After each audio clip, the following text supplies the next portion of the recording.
Welcome to week 4 of Art 1.1. Tonight's topic is ancient Egyptian art. I know that's of interest to a large number of you from your mini bios and just in general because it's such a fascinating topic. Everything from mummies and pyramids and sphinxes to some of the myths we're going to cover tonight. Will be some of dispelling, I should say, some of the myths about King Tut himself and how the pyramids were constructed, and whether there was ever any curse for those who found or discovered and opened King Tut's tomb and so forth. A few of those things will be coming up. Some of those myths, I think, you'll find are just that, but they're worth exploring because so many people have those beliefs that mass media has disseminated. Before we get to that, though, let's do a couple of announcements because we've got a couple of things coming up that I think, again, I've had people send me emails and say, when is this due date or this deadline? I always will do the announcements like I am now about your next assignment, but everything's on the syllabus. Just in general, keep that in mind if it's not, something you most all of you already know. For instance, the first paper isn't due for 3 weeks, and that's March 7th. Now, I'm going to give you guys an extension, sort of, well, it's a few hours. It could make a difference until midnight. It's best if it's in during the class, but midnight's a reasonable cutoff of that day, March 7th. I will repeat that and send an email as a reminder individually to this class. I do that for all my classes about when a paper is deadline is approaching. And with the online classes, it's midnight of that day. So if you needed time to do a little more tweaking or, minor editing, you have that chance and it won't be late. If it's any time after that, it's 5 points off. And my policy, I remember I stayed the first week of class and it's on that handout, but we haven't gone over it for almost a month. So once again, if a paper is more than 6 days late, 7 or more days late, then it's 10 points off. It doesn't go up after that. So that gives you a chance if something happens. Now, if of course, if it's a medical, health related emergency or family emergency, and you have written evidence, that's not my role, that's a district's role, and you can show me that evidence in a screenshot, then you get an extra week until the next class with no points off. If you were sick during the week it was due or had a family emergency that you could verify. Okay, so that's one announcement. You have 3 weeks, but if I were you, I wouldn't wait till, March 1st to start, working on your paper. You should be picking a topic, certainly, I would say in the next week. And that leads to the next announcement. We're not going to be talking on Zoom or at least any of the JC classes. I imagine all the college classes in the Bay Area. In any case, there's no class next Monday because it's a federal holiday, President's Day. Actually, technically speaking, it's Washington's birthday. I know he's out of favor now, but the fact is, it's a federal holiday. So we're not meeting that day. So you have that extra time instead of, listening to a lecture, taking notes, or what have you in real time. I would hope, begin writing, actually working on the paper you've chosen, on the topic you've chosen. Now, you also, I said this, I think last week, but I always like to reemphasize, you can send me a draft of your paper anytime up until, don't wait till the day before it's due. That's cutting it too close. But 48 hours or more before the due date, and I'll get back to you with my feedback. Sounds like somebody's got their mic on. The point is that you have an option if you choose to use that option, having me tell you whether you're missing anything. Okay, welcome. You haven't missed anything. Um, we were just talking about the paper due date is 3 weeks from tonight, and there's no class next Monday because it's a federal holiday, President's Day. Okay, and then I have gotten a little bit of extra credit, but let me just take a glance here. As I recall, it's minimal at the moment. A couple of people have sent me something. I just went to see that exhibit. I don't know if any of you saw it at the Legion of Honor, my wife and I, and that's the one, what it was called, Color into Line, about pastels. It was really well done. It was a small exhibit. So in some ways that's even better than those huge ones that take you 2.5 hours and they're so crowded and you get tired before you're halfway through. This one was just the right size. I mean, it was, enough to be worth a trip to San Francisco, but of course, it's a moot point now. Some of it finished on Sunday. Sunday was the last day. It was nice. There was hardly any traffic. I guess people were watching. Some people were watching the Super Bowl. I didn't care about either of those teams. But normally the traffic is not that bad to the Legion of Honor, and it's got a permanent collection that's well worth your time and the extra credit, 10 points extra credit you can get. Uh, Hang on, it looks like there we go on my screen. If it was on yours, if you could see that. Okay, so the point is any museum, any art museum where there's a permanent display as well as special exhibits of visual arts.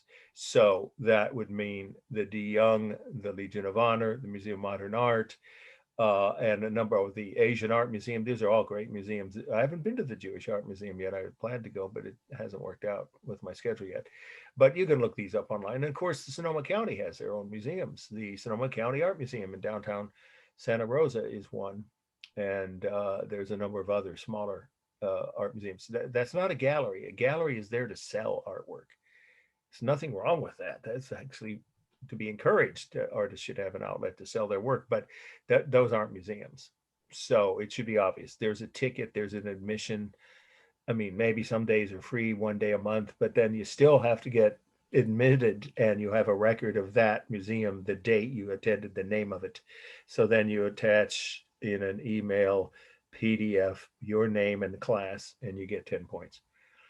Okay, so the one on the pastel works is not there now, but the permanent collection at the Legion of Honor, and it's the closest museum for anyone coming from Sonoma County or Marin County, because it's just past the Golden Gate Bridge. You take the very first, if you didn't know this, very first exit to your right and just follow along the coastline, and then you kind of do have to do GPS thing or look at an actual map, and because there is a little bit of a area where it's the neighborhood Sea Cliff, it's called, but it's pretty obvious. You just pretty much veer along the coast of between where the Golden Gate Bridge is and Lincoln Park, where there's a golf course, and the museum is at the end of that golf course, and it's got Rembrandt permanent.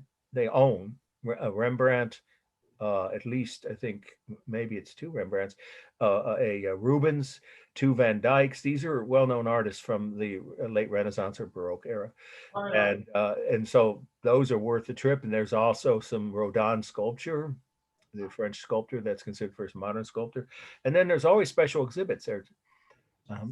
Oh, that's fine. Thank you. That's nice. You know what, Samuel? I mean, I'm just telling. I always try to be proactive. I think you were intending, and maybe you actually did send me an email asking for me to forward a document to, but somehow it disappeared. I don't know if I didn't get it. I looked at my spam.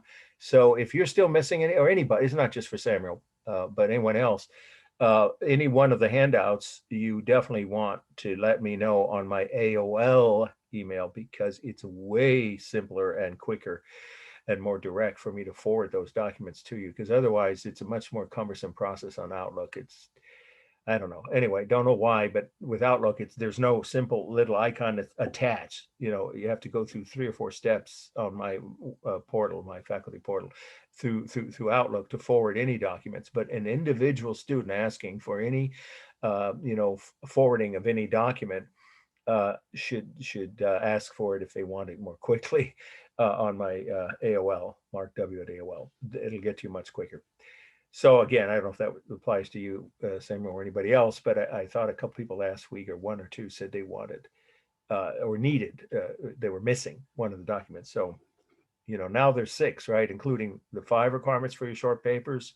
That's an important one, obviously, since you start working on them pretty soon.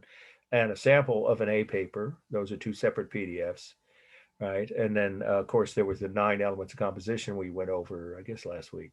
Okay, any questions now about anything I just talked about, papers or late policy or extra credit?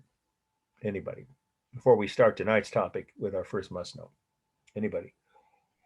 Actually, I do have one. Sure, please. So the History of California Museum, it's in Berkeley, and it's not like the painting kind of art, but obviously it's like old art and stuff. Would that be considered one that is Yeah, I think so. You know what? It's on the campus. It's really Oh, amazing. yeah. Which part of the campus? Because I went to Cal both as a graduate and undergraduate, and that sounds Cool. familiar. You talk about the University Art Museum? Um, Well, it's like a no. particular one where it's like literally this museum that walkthrough of the history of California. There's even a part actually dedicated to Petaluma City and like Oh, the raising there. It's really cool. well, It's a really great museum. I'm very interested to hear this because Yeah, there ought to be such museums on every major urban campus that has a connection to, like, California. UC Berkeley was the first California state yeah. campus, 1868. It was founded. It even says that on their seal. So where is that on campus? If you don't mind, if you're talking about where the Ooh, Campanile is, right in the middle of campus, the Campanile, right? From it where? might not be on campus, but I've been a couple times, but I want to go What's again. it called? So And why don't you send an it's email called in? the History of California Museum in Berkeley, Well, because but then it I'm must pretty be. sure it's done by the school. Well, if it is, it's a new news to me, unless you are using a different name for the University Art Museum, which I was good friends with Peter Sells, who none of you will know, unless you might end up writing something about one, or using one of his books. He taught art history at UC Berkeley, and he was the head of the University Art Museum. That's the one I thought you were talking about. Hi, Drew. Welcome. We haven't got to The the first Natural slide. History Museum?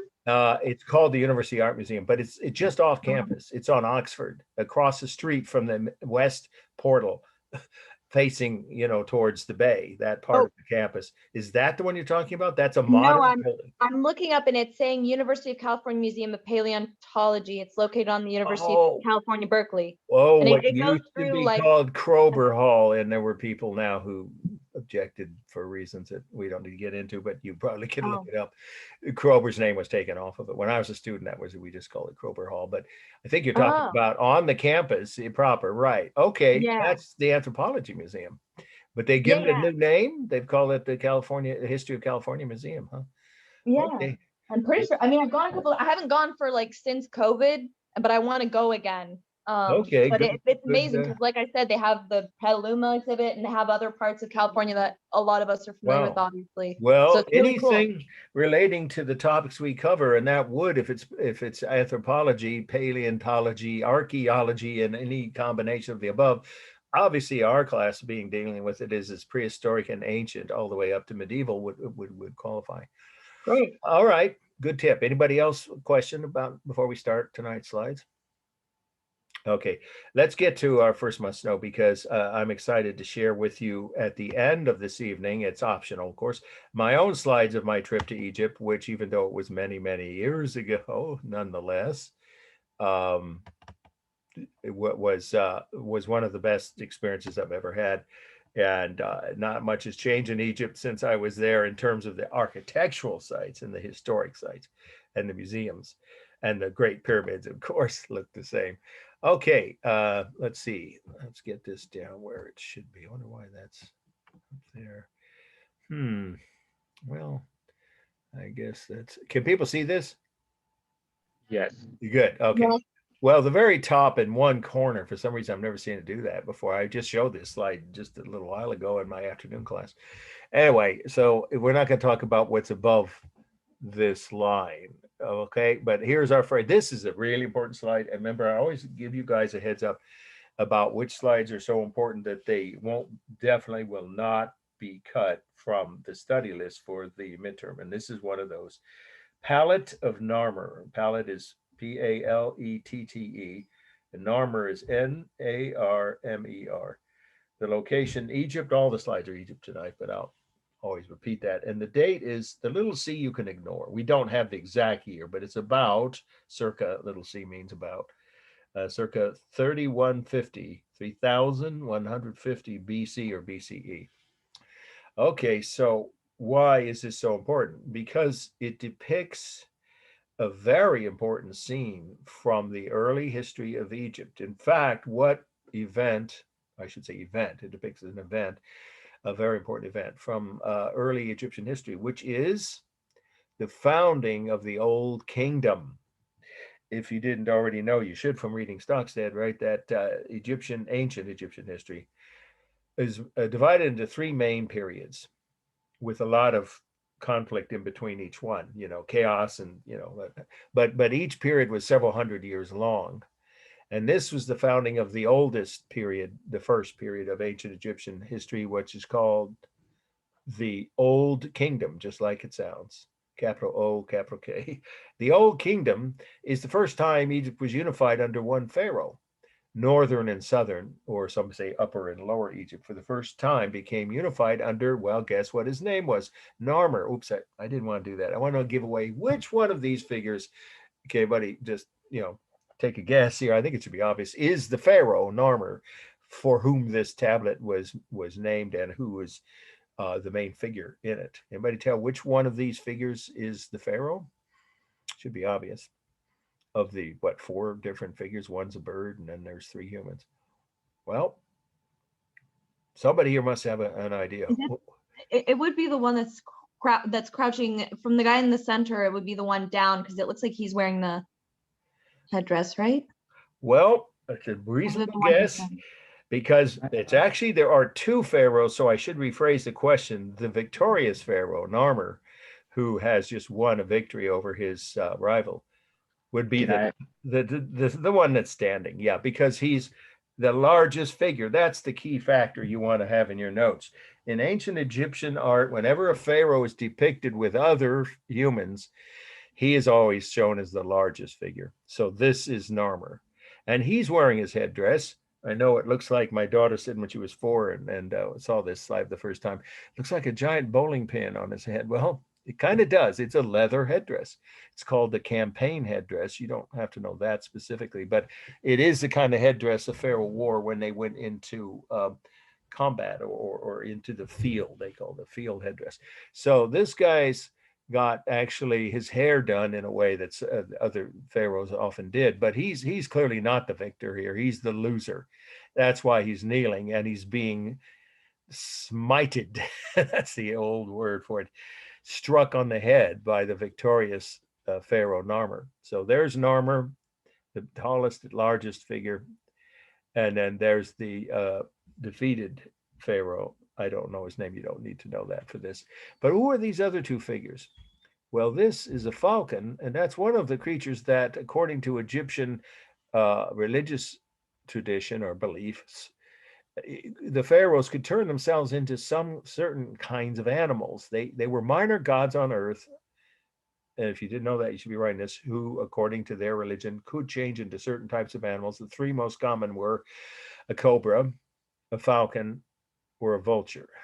So that's actually supposed to be Narmer, symbolically taking his victory lap by, you could say, celebrating his victory. There's the head, severed head of the guy after he's been, executed, of course, decapitated, which was the fate of most losing, kings and emperors in the ancient world.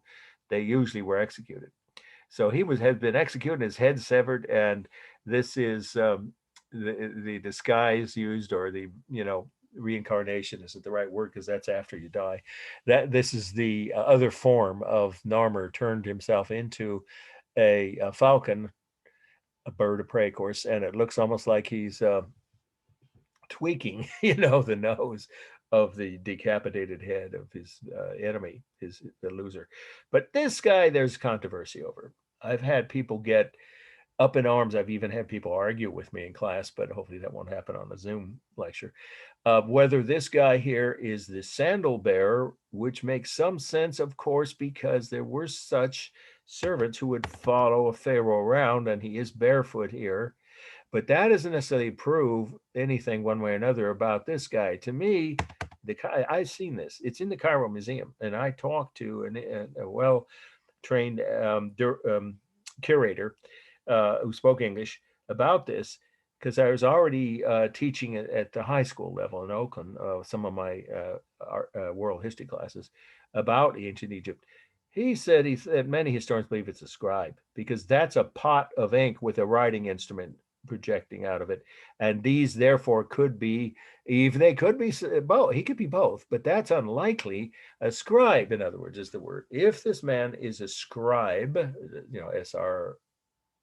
SCRIBE, That means he's a high-ranking and very highly respected official, government official. His job is to follow the pharaoh around and record all the important events in the daily life of the pharaoh. Not every little thing he did. We're not talking about Facebook posts and stuff, but an event like this, yes, he would have probably been there drawing, sketching it and taking some kind of information down, and then later giving that to an artist who would create a palette like this. A palette is a flat piece of stone like this.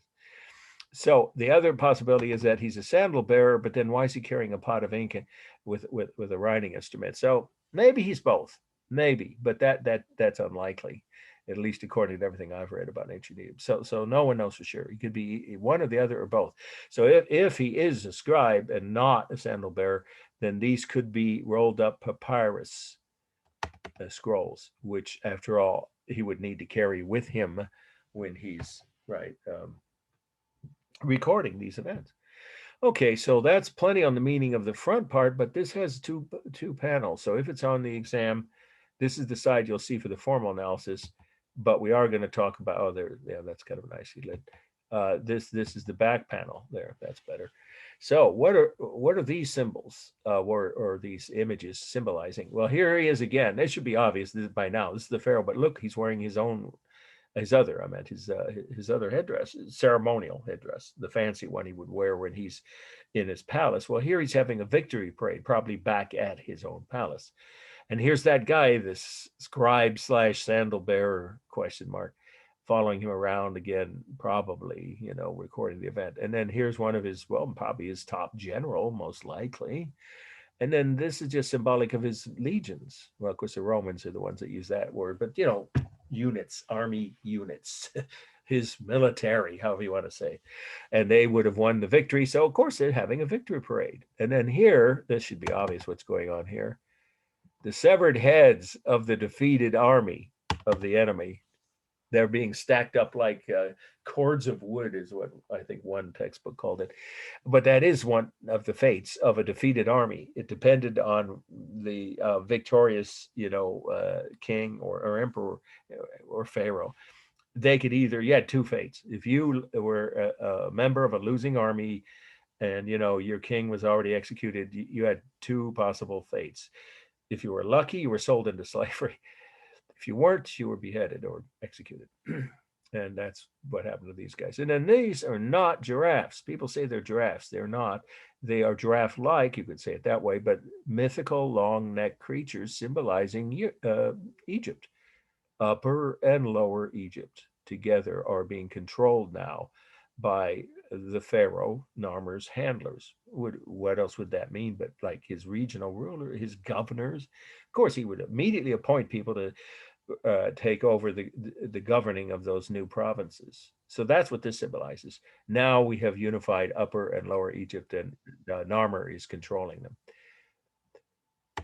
Okay, so you didn't miss too much, but we're still on the first slide, but I did already give the meaning of the other part of it. So of course that'll be posted on by 8 p.m. on Friday on YouTube, the whole lecture, of course. Okay, so the back of this is the palette of Narmer, and Narmer is always going to be shown. That's the back side. And then let's go to the other side of it. There he is on the front. Sorry, there he is. He's always the tallest person, the pharaoh, whichever pharaoh it is that's being depicted. So Narmer, who unified Upper and Lower Egypt. And that's why this is an important document. It literally records the beginning of the old kingdom of ancient Egypt. You don't have to know, these are signs of the zodiac. I guess Narmer was born under the sign of Taurus. You don't need to know all that for the exam. And then down here, it looks like, again, the symbols of his birth sign. They believed in astrology very strongly. All right, let's do a formal analysis. Well, here's the thing. If somebody's mic is on, if you are, writing a formal analysis on a slide where I show you more than one view, I will always tell you which view it will be if this is on the midterm. Remember, it's not going to get cut from the study list. So you want to take extra careful notes. Okay, so in other words, this is the only part you'd have to do formal analysis. So let's do that. Is it balanced? I really think so. It's true that the pharaoh is somewhat to the left of the midline, right? Except for his one arm. But then when you add these figures of the defeated pharaoh on his knees and the pharaoh as a falcon on the right side, I'd say it's roughly balanced, left to right and top to bottom. And of course, the rhythm is obvious. Somebody's mic is on. Sorry. Yeah, somebody can turn their mic off or turn it down. All right, so rhythm is obvious with human body parts, arms, legs, hands, feet, heads. And then we have, it's stable almost entirely. I mean, this scribe slash sandal bearer, whichever he is, and the pharaoh are standing upright, and only his upper arm is at a diagonal, even or lower arm, I guess you say, right from the elbow down. Even here is mostly his body parts are pretty stable, and this guy, just the lower legs are. So it's more stable than dynamic, but yes, it does have several dynamic details, such as the Narmer's headdress, the raised arm, the upper part of his arm, the falcon, of course, and the top of the head of the defeated pharaoh. Okay, here line is all carved. There's no other kind of line on this. It was never painted. The line is carved to create what seem really good simulated texture on his apron, I guess you could call it, or robe. It's not really a robe, is it? Right. More like almost like a loincloth. His muscles very strongly delineated. His face, the sandal bearer's body, and the hair of the defeated pharaoh, both his head when he's still got it and when it's been cut off. And then the falcon's feathers are really well done. A very realistic cinematic texture. Modeling, it's a given, it's a bas relief. We defined that last week. So you're going to see a lot of, or several bas reliefs, at least a couple on the midterm. So that is what a bas relief is all about. The modeling is what makes it possible for us to see the figures. And so that means the museum, it's in a museum in Cairo, is where the lighting comes from. Okay, so what we have here is modeling around the outer edges of the figures from the museum, shadows of the museum light created, I should say, caused by the museum lighting. For space, there's only one. Oh, nope, I misspoke. This one has two of the ancient techniques or earliest techniques in human art for space. Overlapping, of course. Narmer overlaps, right, to some degree, the defeated pharaoh. Their clothing overlaps, or hair over their bodies, right? But the other technique is, this is register line.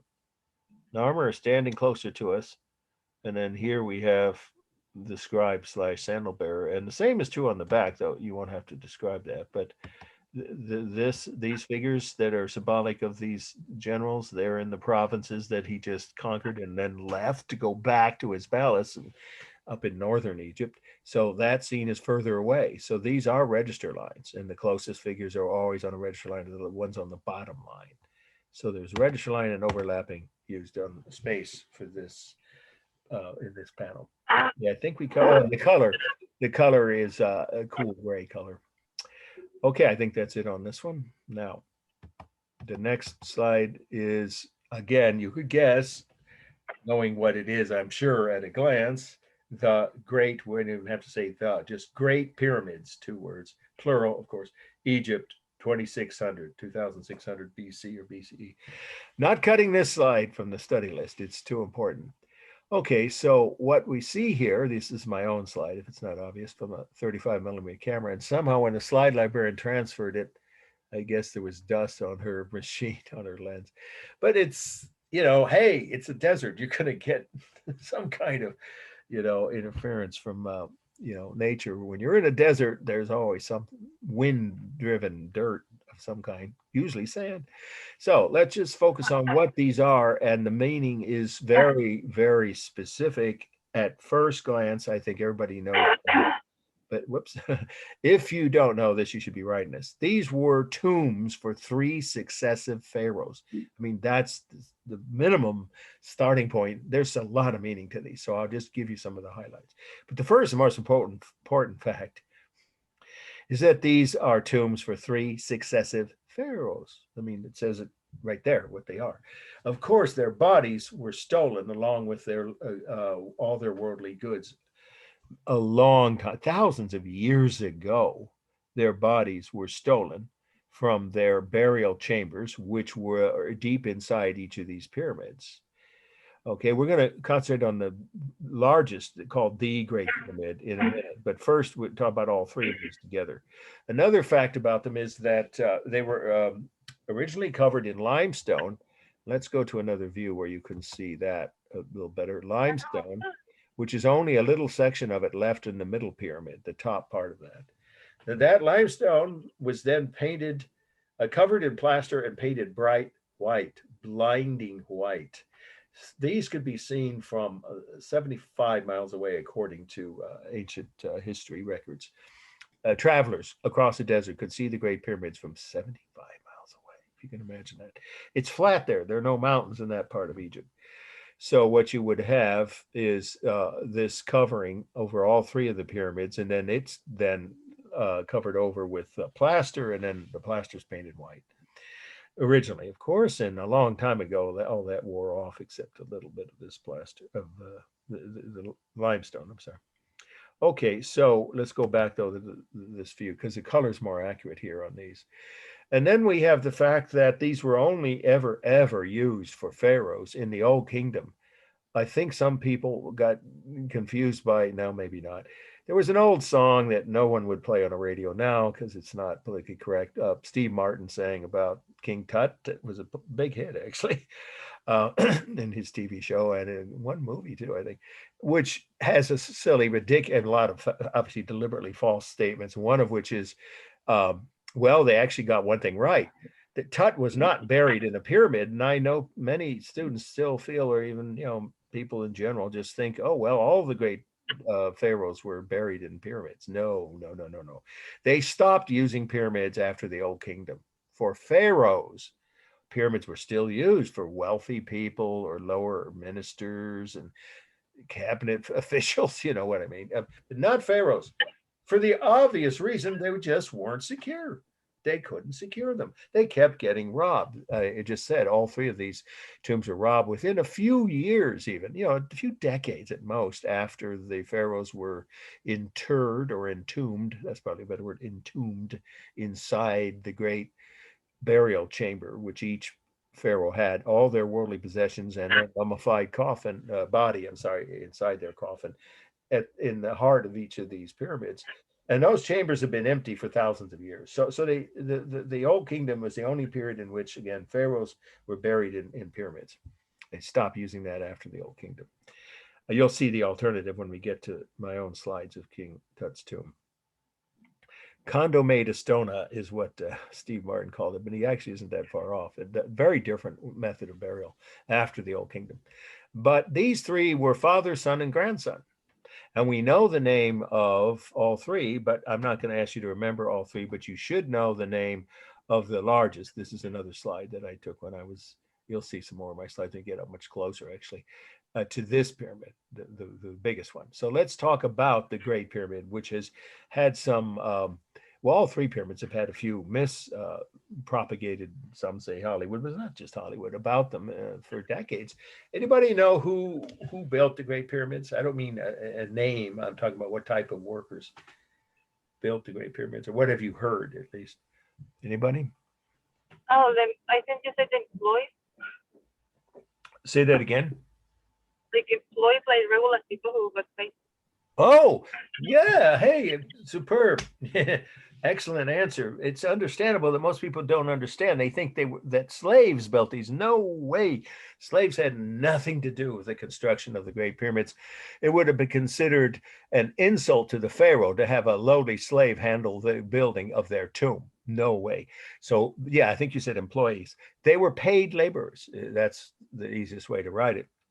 Because we know they have records of them. They even have found the foundations of the housing. They were given housing, room and board, food and housing, and paid holidays. They even had a union. They called it a guild, And of course, there were different levels of workers. Some of the lowest paid were just the laborers, but they were still paid. They weren't slaves, who would have been paid just to move the stones. And then those that had to cut them, stonemason. And then there were carpenters to create the scaffolding, to raise the stone. You can imagine there's a lot of skilled labor went into these. And each one took an average of 20 years. I'll say that again. That's an important detail. On average, each pyramid took about 20 years to complete. So these pharaohs were watching their own tomb being built during their reign, not just during their lifetime, but while they were on the throne. Because, of course, they wouldn't have the pyramid begun until after they took the throne and became pharaoh. So all three of these pharaohs apparently managed to make it through more than 20 years of being the pharaoh, being on the throne. But they would be watching their own tombs being constructed that for, 2 decades during their reign. Okay, and then the only other things are the myths that I think people have often come up with. Whoops, we went too far. That's the next must know.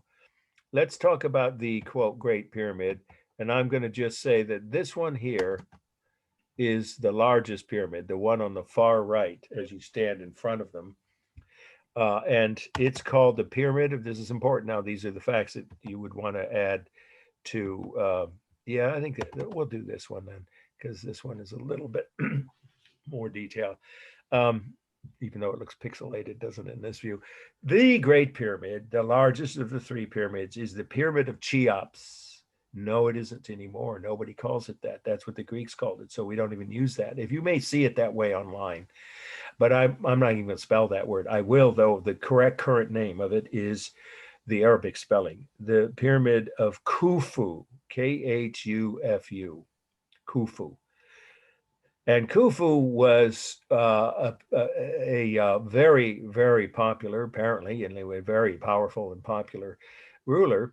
So he had the largest pyramid of the three. In fact, it was, when this was new, a 480-foot tall man-made mountain. Now, I can say that without contradiction or fear of correction, because we know women didn't work on these pyramids. The families of the workers would have been present maybe during those holidays, and possibly even during the entire time their male family members were paid to work on them. They could have their family with them if they wanted, or they could go home at night or whatever.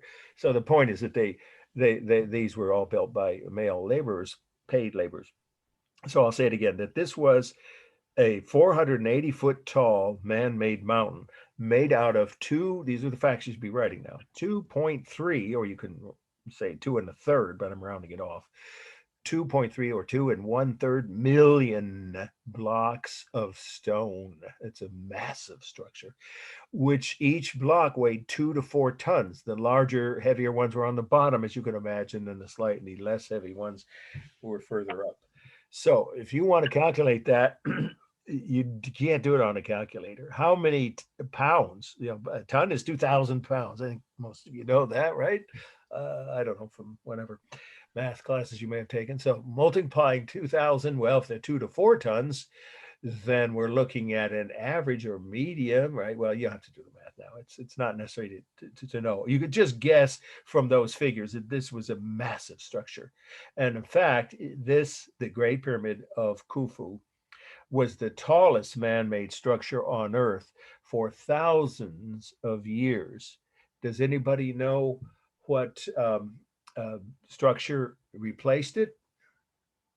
And I'll tell you, it was in I'll go ahead and say the continent. It was in Europe, and it wasn't a skyscraper.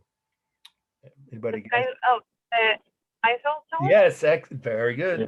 Yeah, yes, excellent. Yeah, the Eiffel Tower was the first structure to be taller than 500 feet. Well, I misspoke slightly. Okay, there were Gothic cathedrals that barely top 500 feet, but are they the same kind of structure? So you'd have to say the Eiffel Tower was the first, building or structure constructed with, modern technology to be taller than this. But even if you take the one, I think it's like 2 cathedrals in Germany were just over like 505 feet, then you'd still have to say that that's not until the 1400s. So that's still 4,000 years So that's the safe way to write that this was the tallest man-made structure on Earth for 4,000 years until you could say the late Middle Ages, if you count those cathedrals. And if not, if you want to count modern buildings, you'd have to go to the Eiffel Tower. That was 980 feet tall, the Eiffel Tower. Okay, so we've got a man-made mountain by any definition, and the heaviest and for thousands of years tallest structure on Earth. Okay, and now the last thing about it is whether some of you may know this. This would have been, let's say, some of you know this. Napoleon and Alexander the Great, both conquerors who took over Egypt, right? Invaded and conquered and occupied it with their armies. Both went inside the Great Pyramid, and both came out looking white as a ghost. Yes, I know they were white Europeans, but I'm talking about, no, they literally, like they had seen a ghost, and they wouldn't tell anyone who asked them when they came out of the great chamber what they'd seen, except that they said, both of them said they saw their own futures. Well, neither of them died a pleasant death. So that's maybe a myth that might or might not be true. We don't know. All we know is that's what eyewitnesses said, that those two conquerors told them when they came out of the Great Pyramid, that they saw their future. And it was, their own deaths. So, okay, formal analysis. Well, this is really pretty straightforward, but let's do all 9 elements. They are obviously full of the rhythm of the same exact shape. All 3 are flat-sided pyramids. So that's where the rhythm is. But you could also say there's a second kind of rhythm. Each block of stone, right, is a rectangular or a square block, depending on where it is. So there's 2 kinds of rhythm. At the largest mass, pretty easy, the Pyramid of Khufu, then the middle pyramid, and then the smallest pyramid. For space, I already mentioned this was 480 feet. Oh, I didn't say that. Today it's 20 feet shorter. Over the centuries, thousands of years, millenniums, it's lost the top 20 feet. So today it's 460 feet, but it's still by far the Great Pyramid, the largest mass, and then the middle one, which is about 280 feet. And then we have this one here, which is about 140 feet. What was You don't the have height? to know. Yeah, I'll say it again. It's 480 originally, but if you want to be accurate today, it's about 460 feet for the largest one, about 200, it's somewhere between 250 and 280. So say, about or nearly 280 feet for the middle pyramid, and then it's about 140 feet, roughly half the height of the one next to it. So they get smaller as you move toward the left. Those are that's the space and the mass. The space is the real 3-dimensional object, and I just gave you the heights, which of course is what you do when you're writing about space in a piece of architecture, is what are the dimensions. Okay, so I just gave you the heights. That's the actual space measurements. And the largest mass, again, I've already done that. It goes from right to left. First largest, second largest, third largest. Okay, the texture is the real rough texture of the stone. And there's no simulated texture. And then there's also the color sand. They literally look like the sand around them because they're made out of sandstone, in fact. So that obviously is a warm color, an earth tone. And the modeling is just the shadows created by the sun. And the only line here that you can see, there's no carved or drawn line on the facades, but there is the visual line of the edges or corners, which is where the shadows from the modeling occur. And of course, each pyramid is totally balanced left to right by definition. All pyramids are, but unbalanced toward the bottom. Okay, any questions? All right, let's go to the next. And this is, I know, 3 in a row where I'm saying I'm not cutting these first 3, but they're all so important. This is our next one, the Great Sphinx. That's Sphinx, of course. 2 words, Great Sphinx. Of course, it's Egypt in 2570 BC or BCE. So what do we know about this? Well, first of all, what is a sphinx? A sphinx is an ancient Greek mythological, Greek, I misspoke. An ancient Egyptian mythological figure with the head of a pharaoh and the body of a lion. A mythological figure in ancient Egypt with the head of a pharaoh and the body of a lion. So this is an old photo of it, how it looked before it was restored. I will show you another photo. And I would use this, but the lighting is not that good. Whoops. The lighting is not that good on it. So what I'm going to do is say that if it's on the exam, this is the view you'll have. But I will go when you do the formal elements. I'll go to the other slide, which is a closer view. Okay, so what can we say about the meaning of this? Well, I already told you what a sphinx is, but this is in front of the middle pyramid, the one with the limestone cap still there. And that pyramid is the pyramid of Khafre. This is part of the meaning. I'll spell his name for you. Khafre, Khafre. So Khafre was one of the three pharaohs. He would be the son of one of the pharaohs and the father of another. Remember, I said it's 3 generations successive, of course, means father, son, and grandson. So this guy was in the middle of those 3 pharaohs' reigns. And what some historians believe is the reason that the Sphinx is in front of his pyramid is it must be a portrait of him, his head, his face. Well, that is logical on one level, on another, not so logical. There's a dispute on this. So in other words, there's multiple theories. We'll just always stick to the 2 main ones. One theory is that this is how Khafre must have looked because of the fact that that the Sphinx is in front, or closest, rather, I should say, to his pyramid. But there's a problem with that, which is, well, then why did the other 2 pharaohs not have a sphinx erected to themselves, especially the most powerful of the 3 who built the biggest, Khufu, probably the father of Khafre? Why wouldn't they do that? They would want to show off their wealth and their power, and they would each have their own sphinx if that was what the reason for this sphinx was. And another thing is there's no evidence of any images of Khafre looking like this, but we know almost every sphinx, and there are thousands of sphinx all over ancient Egypt, looks the same. And I'm going to prove that to you. I'm going to go forward here. This is my own slide in the basement of the Louvre. Yes, there is a basement in the Louvre, unlike the Alamo. You can ask about it, but good luck getting permission. But I knew someone that worked there, so I was lucky. It's fantastic. It's full of stuff you'll never see in the main museum, which is 3 or 4, weeks worth of stuff. If you want to see the whole Louvre, you better plan for a month minimum. It's the biggest art museum on earth, right? But that's still not the whole museum, because some of the stuff you never get to see on display is down in the basement, including one of these sphinxes.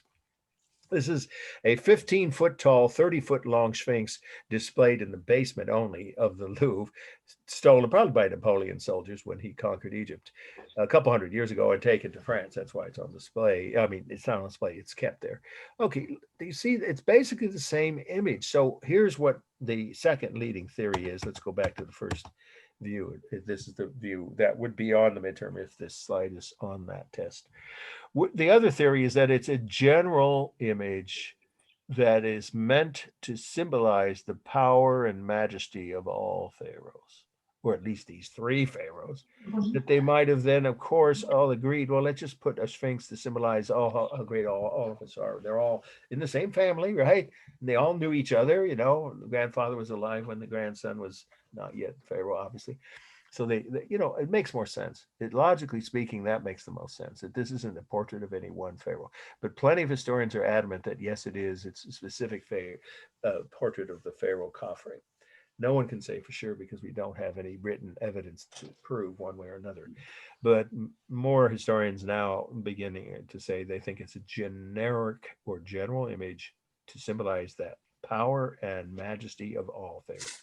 The last fact about the meaning now, and then I'll give you a myth about it that or ask you if you know one of the myths about the Sphinx, is how was it constructed? Well, this slide is misleading because it looks like a bunch of blocks of stone were brought here across the desert. No, not at all. This was cut out of the living rock. That's the phrase. There's no other phrase to describe how this was constructed. You're going to see another structure like that tonight, a tomb for one of the only 3 female pharaohs. You'll see that too, also cut out, as were the tombs of Tut and the other pharaohs at the Valley of the Kings, cut out of the mountainside. Well, here it's out of the desert. Can you see how high the desert floor was? And then there was a rise in the desert that went up like this. We know because there's records about when this was constructed. They just don't know exactly who it symbolizes for sure, but we know how it was constructed. because other sphinxes were built like this in other parts of northern Egypt, right? Upper Egypt. So what you see, or lower, actually, lower is where the rivers flow into the sea. So that's northern Egypt. All right, so what do we know about the construction? It was carved out of the actual stone that's under the sand. I think you can see from this. This is the restored version. It's been restored around the last turn of this last century. It was completely restored. So it looks much closer to what it originally looked like. Okay, so cut out of the living rock on the floor of the desert and then restored with pieces of stone brought over the centuries, because of course it's deteriorated multiple times. It's been restored, most recently in 2000. Now, now here's the myth part. This would be the last fact you might want to write about the meaning. Anybody know what happened to the nose? How did it go missing? You see there, it's not, the Pharaoh's nose is not there. Anybody heard there's a story? I was told by history teachers that I believe for many, many years. Somehow the nose got knocked off. Anybody heard how that could have happened? Nobody? Oh, okay. I don't know exactly, but you'll see in like many just kind of pop culture and films and media, just various ways that something will just come by and knock the nose off. So Well, yeah, but anybody know what that could have been? If we're talking about human beings, or are you talking about nature? Because if you're talking about the second, you're on the right track. There was a myth. Okay, I'll just tell you what the myth was: that Napoleon soldiers used a cannon to shoot the nose off. That is so ludicrous. The nose was missing for hundreds of years before Napoleon came in around 1800, and it was even well documented because European travel journals were. Yes, there were books about traveling to Egypt back in the Renaissance, right, hundreds of years before Napoleon, which showed the nose missing. So there is a secondary theory that it was the Turks who used it for, because they had the first cannons in Europe, the Turks, right? They learned how to make cannons from the Chinese. You know this, right? Some of you. So, in other words, it could have been the Turks, because the Turks did not respect any of the cultures they occupied. The Turkish Empire was very powerful, very advanced and developed culturally and militarily, but they didn't respect the countries that they occupied. There's no debating that. Back then, of course, modern Turkey is a different situation. But during the Turkish Empire, Egypt was one of their major provinces, and it's possible that that happened. But I think that's what you were just saying, your comment there. It's much more likely that either a sandstorm or even just time. So maybe it was just worn off, but it could easily be, sandstorms can move small boulders. It's a very powerful force of nature, a sandstorm. Literally, you couldn't stand up in a sandstorm, and whole wagons and even, vehicles bigger than an SUV can be picked up and moved. I mean, they're basically hurricanes with sandblasting going on. So that you think of those happen multiple times a year. So of course, it's probably just time. Over time, it got worn down, or maybe somehow some aspect of one of those sandstorms shoved a giant piece of stone into where the nose was. So it could have been knocked off by nature or just worn down, but probably one of those two. All right, let's do a formal analysis. I'm surprised no one's still telling you guys that Napoleon soldiers shot it off for target practice. Ludicrous. Okay, so what we see here is a sandstone. Well, I mentioned that already. Obviously, the same as with the pyramids, is clearly a warm earth tone. There's nothing cool about it. Even if you might think this looks gray, it's not. It's a sand color. And again, just to make that point, see, that's the actual color. It's just that the lighting isn't very good there. So modeling here are the shadows from the sun, of course, created, especially around the face and the headdress. Here you have the real rough texture of the stone on the body, and then the simulated texture of the skin and the headdress on the head, the face and the headdress. There is carved line, clearly, around the face, the eyes, the ears, the noses. Nostril, I mean the lips, and of course the headdress. And then here the lines are before it's restored. So if you wanted to take a look here, the paws now have been restored. So you can see carved line in the paws and on the head. There's no other kind of line here. And then we have for space. Oh, this is a fact about the meaning I meant to say. This was the largest figure of a living creature anywhere on Earth for thousands of years. It's 65 feet tall, some say 70, somewhere, let's say nearly 70 feet. Yeah, we'll just round it off. Nearly 70 feet tall and 165 feet long, the body of this Sphinx. So what that means is, I'll say it again, that made this the largest figure of any living creature on Earth until sometime in the last century. Now, this one there's no debating on, and it's a pretty famous statue. Some people have asked me, what about the Colossus of Rhodes? It was 105 feet tall. That's not a bad question, but the Colossus of Rhodes was not as long as this. So in other words, the length of the body of the Sphinx made this the largest sculpture of a living creature, human or otherwise, until, anybody guess what replaced it? It's pretty famous. People. Is it the one in Spain? Uh, The figure? Is it which Spain? one are you thinking of? That's interesting. It's like the kind of godly statue, that really, really big one. I forget the name of it. It's very famous. Oh, you got me. And you know what? That's a good extra Countries and things. credit topic for you or anyone else who's listening tonight, to send a link with an article about it where it's, at least a page of information. I have to admit, I'm not aware of that one. That's surprising to me, but no one has mentioned it in a previous class. Well, it's in a harbor, a famous big city. It's been there for Statue of Liberty. Yeah, Statue of Liberty, 205 feet. That's what, 40 feet larger or longer than this. In other words, if the Sphinx stood up, it would be 165 feet tall. And then the only other ones now, they're bigger ones in Europe, but they're in Russia or Ukraine. Actually, Kiev is how everyone I've heard pronounce it. And I have friends from there. I've been to Kiev twice. It's a beautiful city, the capital of a country under threat right now, as you all know, if you're following the news. Anyway, so I sure hope my friends aren't affected by it. They still live there. There's a statue on the hills above Kiev in the riverfront where they fought the Nazis. That's 200 and some feet tall. The Statue of Liberty, I think, is 205.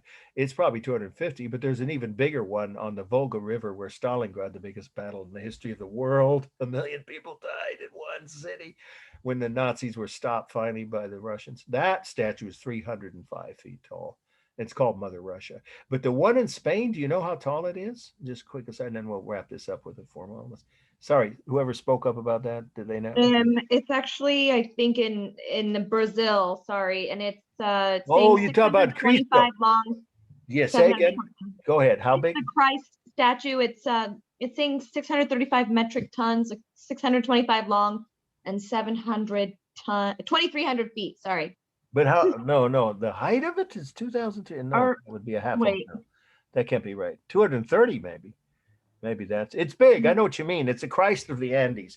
It's on a hill, the highest hill above Rio de Janeiro. Cristo Redentor, isn't it?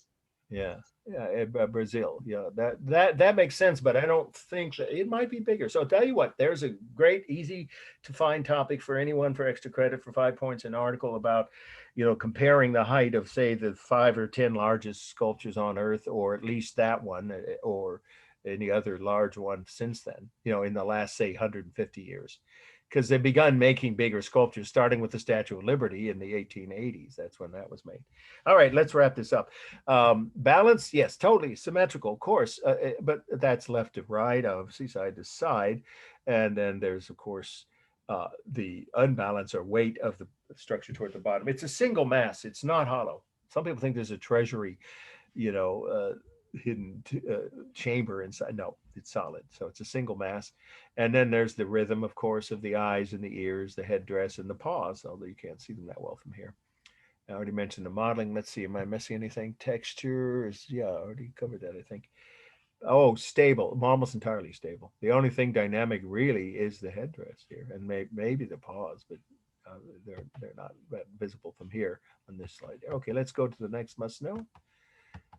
But I'm going to give you a moment's respite from note-taking just to make a point about ancient Egypt that I greatly admire, and I don't think most people even think about them this way, unless I have friends from Egypt, so some of them are very aware of this part of their own heritage. Here's a future pharaoh and his wife, a prince and princess. It's Prince Raho. You have to know this, not a must know. So just listen. Rahotep, the guy with the darker skin color, and guess what? The white skin color on his wife, Princess no fret. I love that. She never worried, right? Is not her actual skin tone. That should be obvious, but you're going to see proof of that through the next few weeks. When ancient cultures depicted men and women together in either painting or sculpture, they would always show almost always show the woman with a lighter skin tone just to differentiate the woman or women, if it's just two figures, man and woman, or in a group setting, the female figures from the male figures. That was an artistic tradition. It had nothing to do with their actual skin tones. Her skin tones would have been just the same probably as her husband's, are very close. Pre-Arabic is called. But that's not the point I'm trying to make here. The point I'm trying to make is this group here, this family, and this prince who later became the next pharaoh, and his wife, their children, and his parents and grandparents, they were pre-Arabic. But during the time of 3,000 years, remember, that's a long time that ancient Egypt existed as a cohesive culture with the same type of government, same religion, same language, same traditions. It's pretty impressive. No other Western culture can make that claim. That's 3,000 years. During that period, they had, uh, well, emperors, the way most people say, but pharaohs, rulers who were uh, Arabic, pre-Arabic, like these, and mixed race, as in sub-Saharan Black African, mixed with, North African pre-Arabic, like these, and even just completely sub-Saharan Black African rulers. They had all kinds of racial and ethnic backgrounds among the ruling classes. In other words, the bottom line I'm trying to make here, which is just for your own information, it's not going to be on the test, is that the ancient Egyptians could be considered the first truly multicultural society on earth. They weren't hung up about race, or you could say another way, they didn't care what you looked like, they cared about what you did.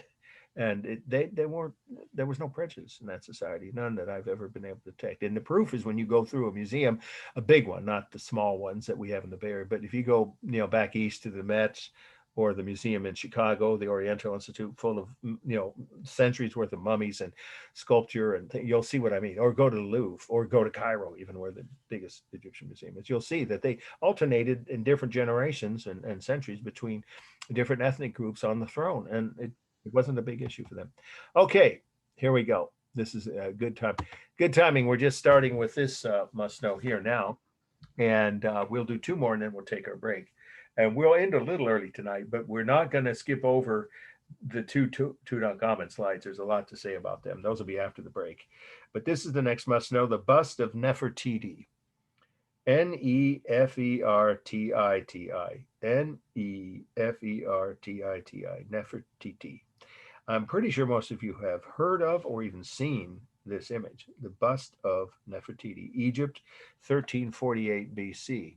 So she was from the Middle Kingdom, and I'm going to use this slide because it's the best view, and it also shows a tragic effect of, I'd call it art theft that happened. This piece is, here are the facts, a life image done from life. She posed for it by the royal sculptor. We actually know his name because that's how we know who it is his studio is where this was found, buried for thousands of years under the desert, and then found with this sculpture intact. You can see it isn't anymore. I'll explain why. But was found intact, a life portrait done while she posed for by the royal sculptor named Tutmos, Tutmos. He, some think, had a romantic, attachment to her. In other words, he made more portraits of her than almost any other royal sculptor did of any other ruler. But she was a powerfully, uh, what's the word? Popular and very, very well respected, even beloved isn't too strong a word, by most of her subjects, not all of them, but most of them. Also, one of the most competent rulers in the ancient world. And she was very intelligent and, yes, considered to be very beautiful. Now, that by itself didn't protect her. Here's the irony of this. She could have just lived out her life on the throne, but she and her husband, she was a co-ruler. I'm sorry, that's a really important fact I should probably have started with. She wasn't a sole ruler on her own. like Cleopatra or one of the other. There's only 3 women that ever had any real power as rulers in ancient Egypt, and this is one of them. The other 2 were sole rulers, but she was a co-ruler with her husband Amenhotep. Now I'll spell that slowly for you. Amenhotep, one word, Amenhotep. Amenhotep, her husband, and her were co-rulers. They shared equally. There were times when one would rule while the other was traveling around the kingdom, right? Or visiting family or whatever out of the palace, and then the other way around when that person was gone from the palace, the wife or the husband, either Amenhotep or Nefertiti would be in charge, or they just ruled jointly whenever they had an audience with their citizens, their subjects. They sat side by side. I mean, it wasn't for show. Usually a queen was just there to show off.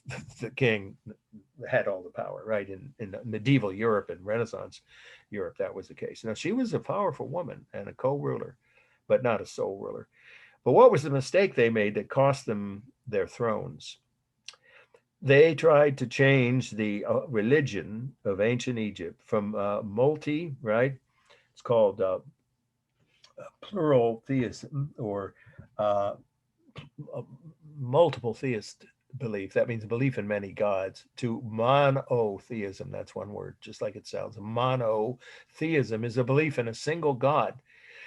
Well, the single god they chose was the god Ra. That's just 2 letters, capital R-A, the sun god. They said from now on to everyone in Egypt, we have decided you will stop worshiping all the other gods. There were dozens of other gods. Poly, that's the word I'm looking for, polytheism.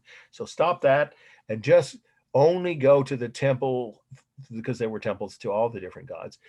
From now on, we're closing all the other temples except the sun gods, Ra, capital R-A. You will only worship Ra. Well, unfortunately, that didn't go over well. In fact, it turned the population against them, and there was a rebellion that overthrew her and her husband. She disappeared during the chaos of that rebellion, and no one knows what happened to her or her children.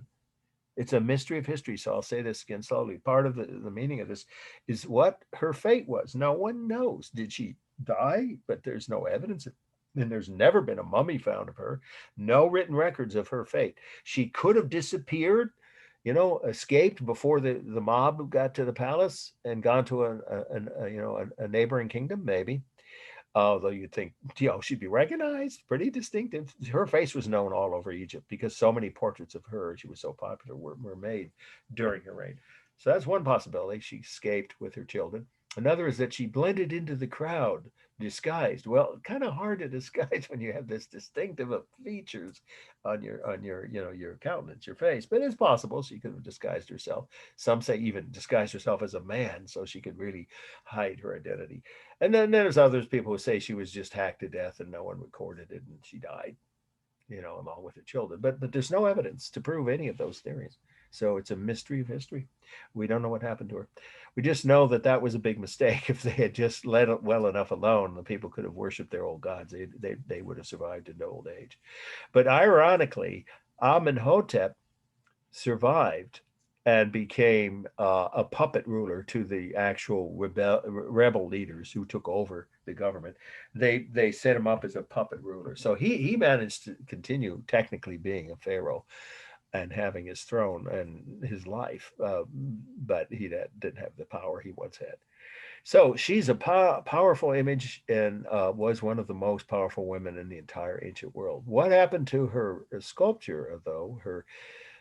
Her bust is its own tragedy. It was stolen by German archaeologists. I'm going to call them thieves. What else were they? They went into Egypt. For one thing, I don't even know how that happened because it was ruled by the British. So, not like that makes it better, but they probably wouldn't have allowed this to happen. And it was discovered in the ruins of the sculptor's studio, Tutmos, right? Her bust, about a dozen or more of them were found. This is the most famous one, the most beautiful one. So it was taken out of Egypt, stolen, I would just say it that way, by German archaeologists. And when they got back to Berlin, that's where it is. You have to go to Berlin, to a museum in Berlin to see it.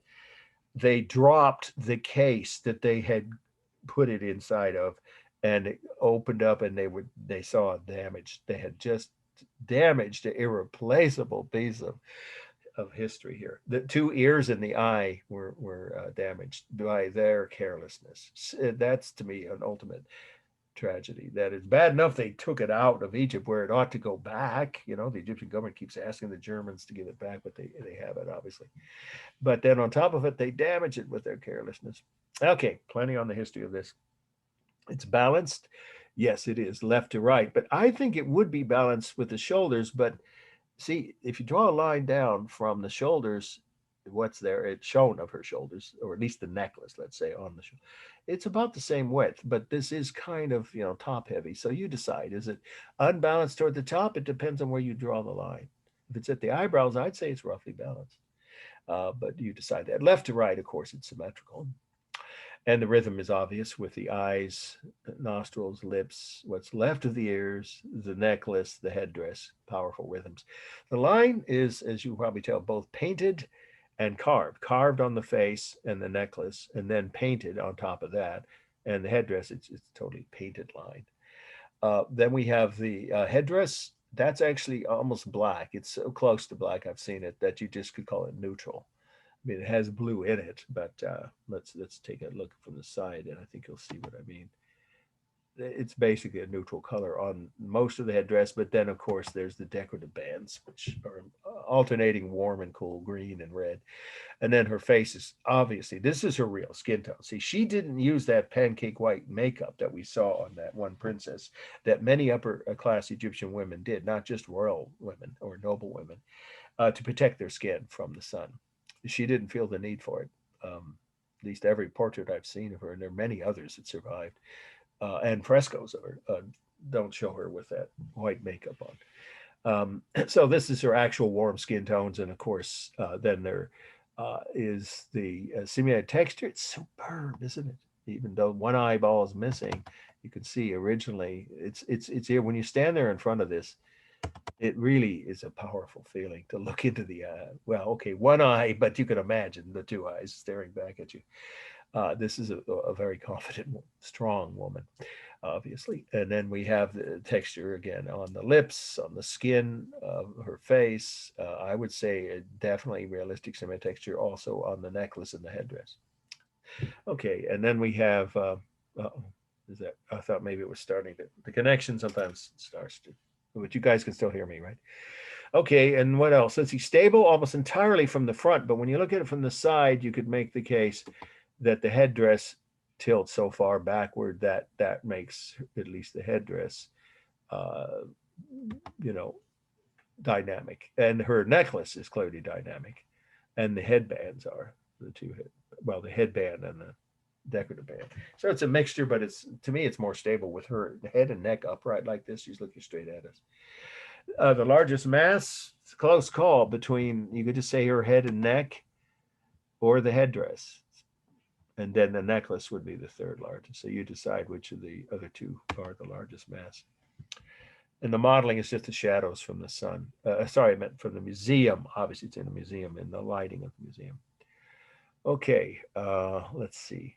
Oh, yeah, for space. Sorry, I almost forgot. That's an important detail. Here, it's a life-size image of an adult woman's head and neck, with the overlapping technique is the only technique for space. So it's, life-size human, right, adult size head and neck with overlapping of a headdress over the top of her head and of the necklace over her neck and shoulders. Okay, this next one is a must know. I'm not saying it's so important it absolutely won't be cut from the study list, but remember, any slide that's on the list, right, of the syllabus, you would want to take notes, and until we do the review, and when we do that review the week before the midterm, I will then cut 40% of the slides, right? But until that point, assume any slide that we cover that's from the syllabus could be on the midterm. Okay, so this is the next must know. It's called the Temple of Hatshepsut. Now that's an interesting, or Hatshep with a P. I'll spell her name. Hatshepsut. Hatshepsut is how it's pronounced. One word. Egypt, of course, is location, and the date is 1458 BC. So she was one of the queens of the Middle Kingdom, and she's one of only three. This is a really important fact about uh, queen. She would have been called queen, or the Pharaoh Hatshepsut, was that she's only one of only three female rulers who had real power in the entire history of ancient Egypt. I already mentioned the other two. We just covered Nefertiti, and of course Cleopatra was the last one. Okay, so she was, though, a sole ruler. Again, the only other one who fits that category would have been Cleopatra. Okay, so she didn't have a mate, a husband, any kind of family member that she was co-ruler with. She was sole ruler. So this was her temple while she was queen, while she was sitting on the throne. She was very popular with the masses, with especially the poor, the working class, and the peasants, because she cared about their living conditions, and she made sure that those who worked on her temple, some say it's also her tomb, we'll get to that in a minute, what the theories, why is it, could it be both, but we know it was a temple during her lifetime and her reign. While she was pharaoh, people would come to worship her here because she was, of course, like all pharaohs, a minor god on earth, but she was also very, very popular for those reasons I just mentioned. She may, well, I didn't finish up that point, I should say.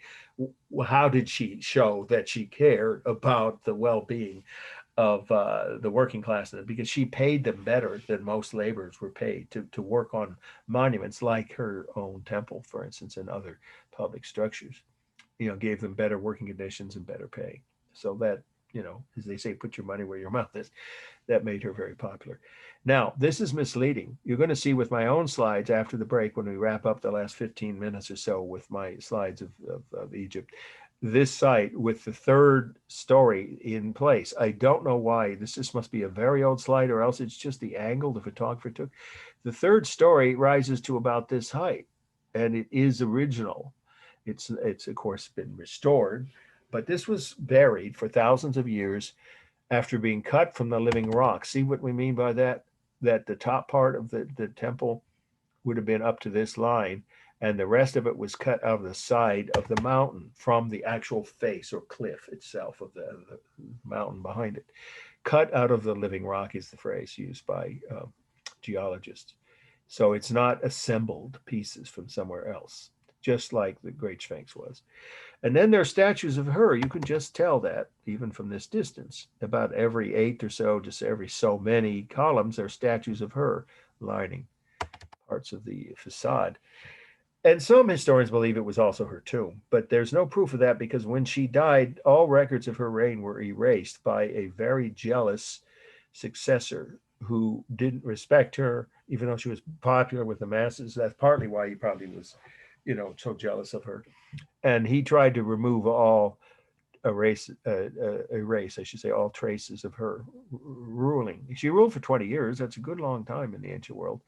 And so I think she died a natural death. She wasn't assassinated as far as we know. But what happened to her mummy, again, so many pharaohs we don't know. Nobody knows. Was she ever briefly buried inside this part of this temple, in some kind of burial chamber, or just even temporarily shown to, mourners? That would have made it at least temporarily her tomb, but we don't know that. So just say we know it was a temple dedicated to her while she was alive. It may have been used as her tomb after she died, and then her body would have been removed shortly after her funeral because of this jealous successor who tried to remove all traces of her. Okay, so what we have then is what's left of this is in the valley. The location is in the Valley of the Queens, which is the last part of the meeting now, on this side of the mountain range, where on the other side of these same mountains, these cliffs, if you want to call them, they're really mountains, because it's well above sea level, the ground itself. So on the other side of that mountain range is the Valley of the Kings, where King Tut and all the other pharaohs from the New Kingdom were found. So she's a ruler who's sort of late in the Middle Kingdom, and then after her, shortly after that, we call it the New Kingdom, which Tut was part of, the third period of Egyptian history. Okay, so that's plenty on the meaning. Formal analysis. Well, it's balanced. left to right, roughly balanced. No, exactly. It's symmetrical. It's totally balanced left to right. When the third story was on, it was also completely symmetrical left to right. But of course, if it's not obvious, I should say this. The third story was just like the second story is shorter than the first, both in width and height. The same was true of the third story. It was both shorter and narrower than the second level. So it got successively smaller each of the three stages as it went up from the ground. So that would mean that it is unbalanced toward the bottom, of course, balanced left to right. Then we have for space, the real space. I'll have to say this slowly and I'll repeat it. The dimensions are three levels. The first level is one long open hallway. That's what I've walked up and down this through these columns. It's fascinating to do that. To imagine what it would have been like when people came to visit her temple, you know, and priests would have lived there and kept it, maintained it, you know, for the public to visit. So anyway, there's one long hallway with a 20-foot high ceiling on the ground level. Then another long open hallway on the second level with 15-foot high ceilings. The third level that you can't see here, I think that's just the beginning of they were restoring it. The third and top level was again another long open hallway with 12-foot high ceilings. So successively shorter ceiling heights as you went up from the ground. The modeling is obvious. The shadows, deep shadows created by the sun between each of the columns. The rhythm also, powerful rhythm. In fact, Mussolini was inspired by this structure. Mussolini, right, the fascist dictator of Italy, ally of Hitler, invaded a bunch of poor countries that had almost no army, so he could prove how powerful he was. One of history's villains, right? I think he visited Egypt. If not, he knew about this. And so, if you go to Rome now, you can see. It's a quick aside. You could see a dozen or more buildings built by Mussolini, including train stations and public civic centers and things, especially in Rome, which have this exact style. Egyptian monumental, but he called it Italian fascist style. I mean, he never minced words. He was openly proud of being the first fascist. He was long before Hitler. He became dictator about a decade before Hitler did. And he's the one who inspired Hitler to do what he did in Germany. So what you have is a very, very influential architectural feature of just square columns, right, with statues of the ruler, in this case, her, queen, on some of the columns. And then all of the angles, it's completely stable, like all of the ancient Egyptian temples were, and except for the tops of the columns, of course. But these are square columns, so everything here is at a right angle. There's nothing stable. Nothing dynamic about it. It's entirely stable. The lines here, you can't really see them. There are carved lines on the sculpture, but if you can't see them, you shouldn't have to worry about those. So you don't need to write about those. The visual lines are where the edges, right, of the columns are. So the shadows, right, give you this kind of a visual effect at the corners and between each column. The largest mass, that's pretty easy. That would be the ground level, first level. Then the second largest, obviously, is the middle level. And the third level, the one that's not fully visible in this slide, but it's definitely part of it, that would be, of course, the third largest mass. And then finally, for color and texture, the texture is the real rough texture of sandstone. Sandstone, or any kind of stone, is naturally rough. Of course, marble is an exception, but this is not marble. And so this is a rough, real texture with some similar texture on the sculpture. You don't have to describe it because you can't see it, but that would obviously have on her face and hands and clothing some similar texture. And then the color, warm, of course. The color is a warm sand color, sandstone. Okay, so any questions before we, I think we should take our break in just about 30 seconds here. Before we leave this slide, about any of the slides that we just covered. Okay, and if you join late, of course, you know that's going to be posted by 8 p.m. on Friday on my YouTube channel under, of course, our 2.1 week 4, this whole lecture. Okay, now see, here it was when it was being worked on, but that's even a worse slide because you can't even tell what you're looking at. This is from the internet, that the slide librarian put this in my file. But anyway, I have a better view of it with my own slides when we finish up tonight, when you don't need to take notes. Okay, we'll start after the break with this. There'll be 3 more must-know. So we're still going to end early, a good 15 minutes or so, depending on how many questions you have. But we have some pretty important ones coming. With this one, which is, the pylon of Ramses the second, and then the 2 King Tut slides, and then we'll take a trip down the Nile, starting with Cairo and the Great Pyramids. And I'll tell you what happened when I went inside the Great Pyramid. It wasn't a pleasant experience. And then go down the Nile to see King Tut's tomb, and you'll actually see what it looks like inside that tomb that's in the Valley of the Kings. Okay, so let's take a break. It's almost 8, so do you want to go to 8:15? Does that work?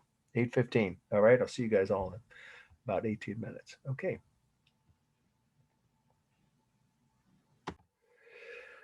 Okay, I think we're just coming up on 8:15 when I said we should resume, and we should easily be able to finish by about 9:15. So we have 3 more must-knows, and then I'll show you my own slides of Cairo, the Great Pyramids, and the Valley of the Kings. Okay, so this is the next must-know slide. It's the pylon of Ramses II at Amun. So that's pylon is Pylon, and Ramses, actually a lot of people pronounce it Ramesses because that's how it would be phonetically. Rameses, Ramesses II, Roman numeral 2, but if you wrote the number 2, that would be all right. At Amun, because there's more than one of these temples dedicated by the same pharaoh. We'll talk about who he was in a minute. So the last part, at Amun, is spelled Amun. Pylon of Ramses II at Amun, Egypt, of course, 1280 BC. Now, he was a king of the early New Kingdom, and he's the one that's mentioned in the Bible. And yes, there was a film version of the 10 Commandments. If anyone's ever seen it, it used to be shown every year on TV back when there was only 4 or 5 channels to watch. At Easter every year, the 10 Commandments, with Charlton Heston as Moses, and Yul Brynner, a bald Russian, playing this pharaoh. He actually did a pretty convincing job. Then there was the Prince of Egypt. You may have even seen that cartoon. I forget which company it was made that. One of those early 20th century cartoon history. Yeah, it was Disney. It was Disney. I've heard it. Disney bought out the company, but it was originally someone else. But in any case, It was Disney. yeah. Well, yeah. It's reasonably well done in that, for instance, does not depict slaves building the Great Pyramids. They did, of course, there were slaves in ancient Egypt. All the ancient cultures had slaves, except maybe the Minoans. We'll get to them next week. And so they would have worked in the stone quarries where the blocks of stone were, carved. But on the actual construction sites, as I said, there were, at least when any pharaoh ordered construction of a temple or tomb or any monument to himself, those workers were paid. So that's including this one. So what is this? This is the entrance to a temple complex that ran for a mile along the Nile. Literally, you're actually, if time permits, I'll share my own slides of it. It's pretty impressive. And that isn't an exaggeration. It's a mile-long complex of temples that are joining each other. And they run for a mile along the Nile. You can write it that way or any other way you want, but that's the length of it. And the first part was this part, which is the main entrance to this temple complex. In fact, there's a new version of Death on the Nile with Kenneth Branagh. I believe he plays the main character, the detective that finds out who killing everybody on this tourist boat on the Nile River. There was an earlier version done, 30, 40 years ago, of a famous detective story. The point is that they visited both in the earlier film version and the new one that's just coming out. I think it's on Netflix anyway. They visit this complex. It's part of the storyline. It's pretty famous. It's nowhere near Cairo or the pyramids. It's in Luxor. When we say Amun, that is the name of the god that protected the pharaohs. So this complex is a separate little entity that technically isn't part of the city of Luxor. So just say it's along the Nile near Luxor, the city of Luxor. and it's dedicated to the god who protected all the pharaohs, and his name was Amun.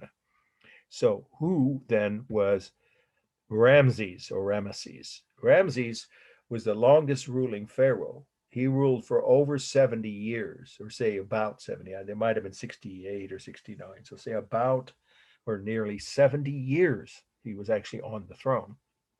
Not as a child, I'm talking about as a ruler, an adult. But he also had a nickname besides Ramses the Great. Of course, all the pharaohs called themselves that. Uh, but he also was known as Ramses the Builder. He built more monuments than any other pharaoh. Well, it stands to reason if he was on the throne longer than the others, he had more time to do that. He also had a monumental ego. So, for instance, this is not just a temple to that god, Amun, but it's definitely a promotional temple to Ramses himself. That's him. 20-foot high statues of Ramses. Now, this must be an old slide because I've got slides of it where there's all the statues have been re-erected, I guess, or restored or even rebuilt. And there's a row of them, like a dozen of them, that you have to pass between to get into the temple complex. This is the entrance to the complex. So then we need to discuss what the other two terms are that relate to this site. These are pylons. It's not a separate definition, so I'm not going to ask you to write that down on your list of terms, but there is one new definition, an obelisk. We'll get to that in a minute. Well, pylons are just, there's no other way to describe them. They're what you see. They're blocks of stone that are guarding the entrance to, or near the entrance to, a major public building in ancient Egypt. They have these tapering walls. They're not solid. They're hollow because if they weren't, you couldn't get lookouts up in those windows to look out at what?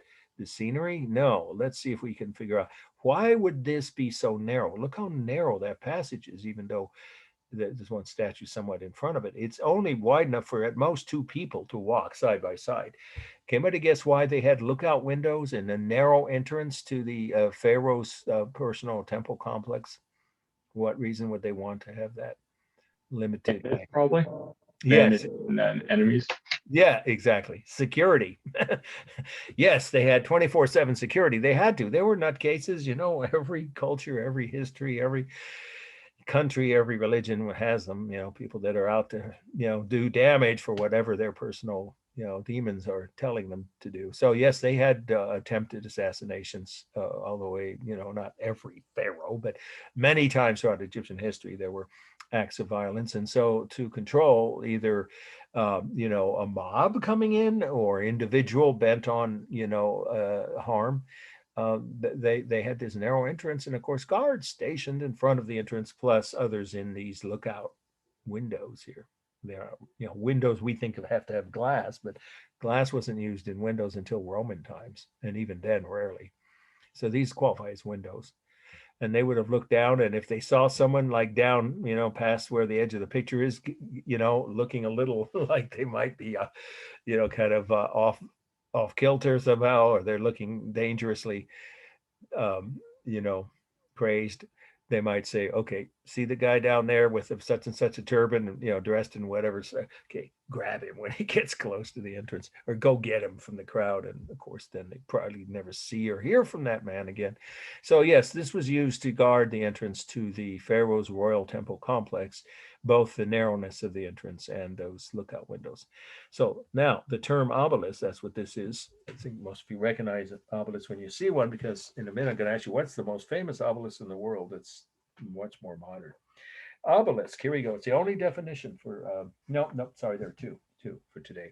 Obelisk, it's just below the list of things invented by ancient Egyptians, which I didn't go over them because we're covering them as we go through each of these slides.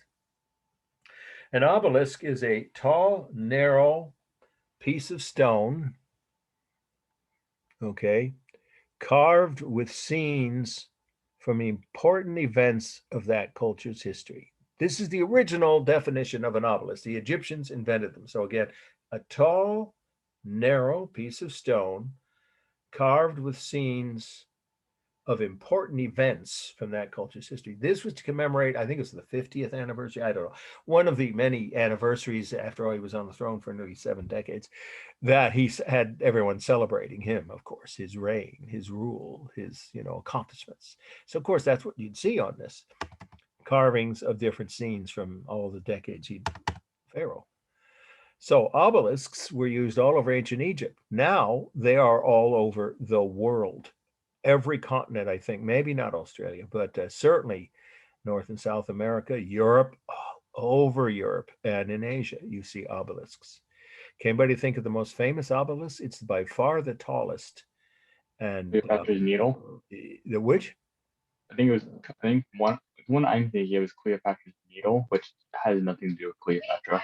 Okay, where is that? Because I think I know think what you mean. Somewhere in the UK, maybe London. Yeah, there is one in London. I think that might be the largest authentic Egyptian obelisk. Well, I'm thinking of a more modern one that wasn't created by the Egyptians, it's much bigger. It's pretty famous. It was in a Spider-Man movie, the Tom Holland generation of Spider-Man. About two Marvel Spider-Man movies back, he climbed up it. Isn't there one in Washington? Yeah. Oh, Washington? Yes. Yeah, Samuel, is that you? Yeah. Yeah. It's the Washington Monument. Yeah, it's 550. You got it. Yeah, 555 feet tall, and it is the tallest. I mean, and largest obelisk ever erected. But it isn't carved with images from his 8 years as president. They didn't feel that they should do that, I guess, because it'd make it seem too much like their town. It was long after it wasn't his idea. It was proposed long after he died. So it's called the Washington Monument, and it is the tallest obelisk in the world, 555 feet. But it doesn't have, it's an exception in that to the rule of the definition I just gave you, because it doesn't have scenes from his life carved on it.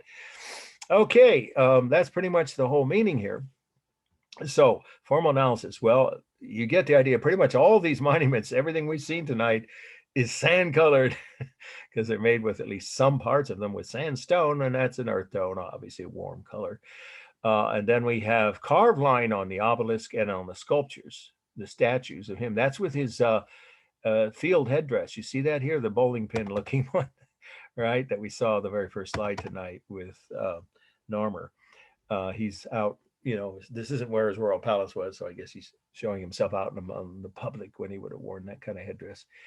And so, of course, that simulated texture created by carved line, and the carved line is really prominent on the obelisk. And then the visual line is at the corners or edges of the building, of the structure, the pylons. And that, of course, is created by the natural shadows of the sun. So that's how the modeling is seen here.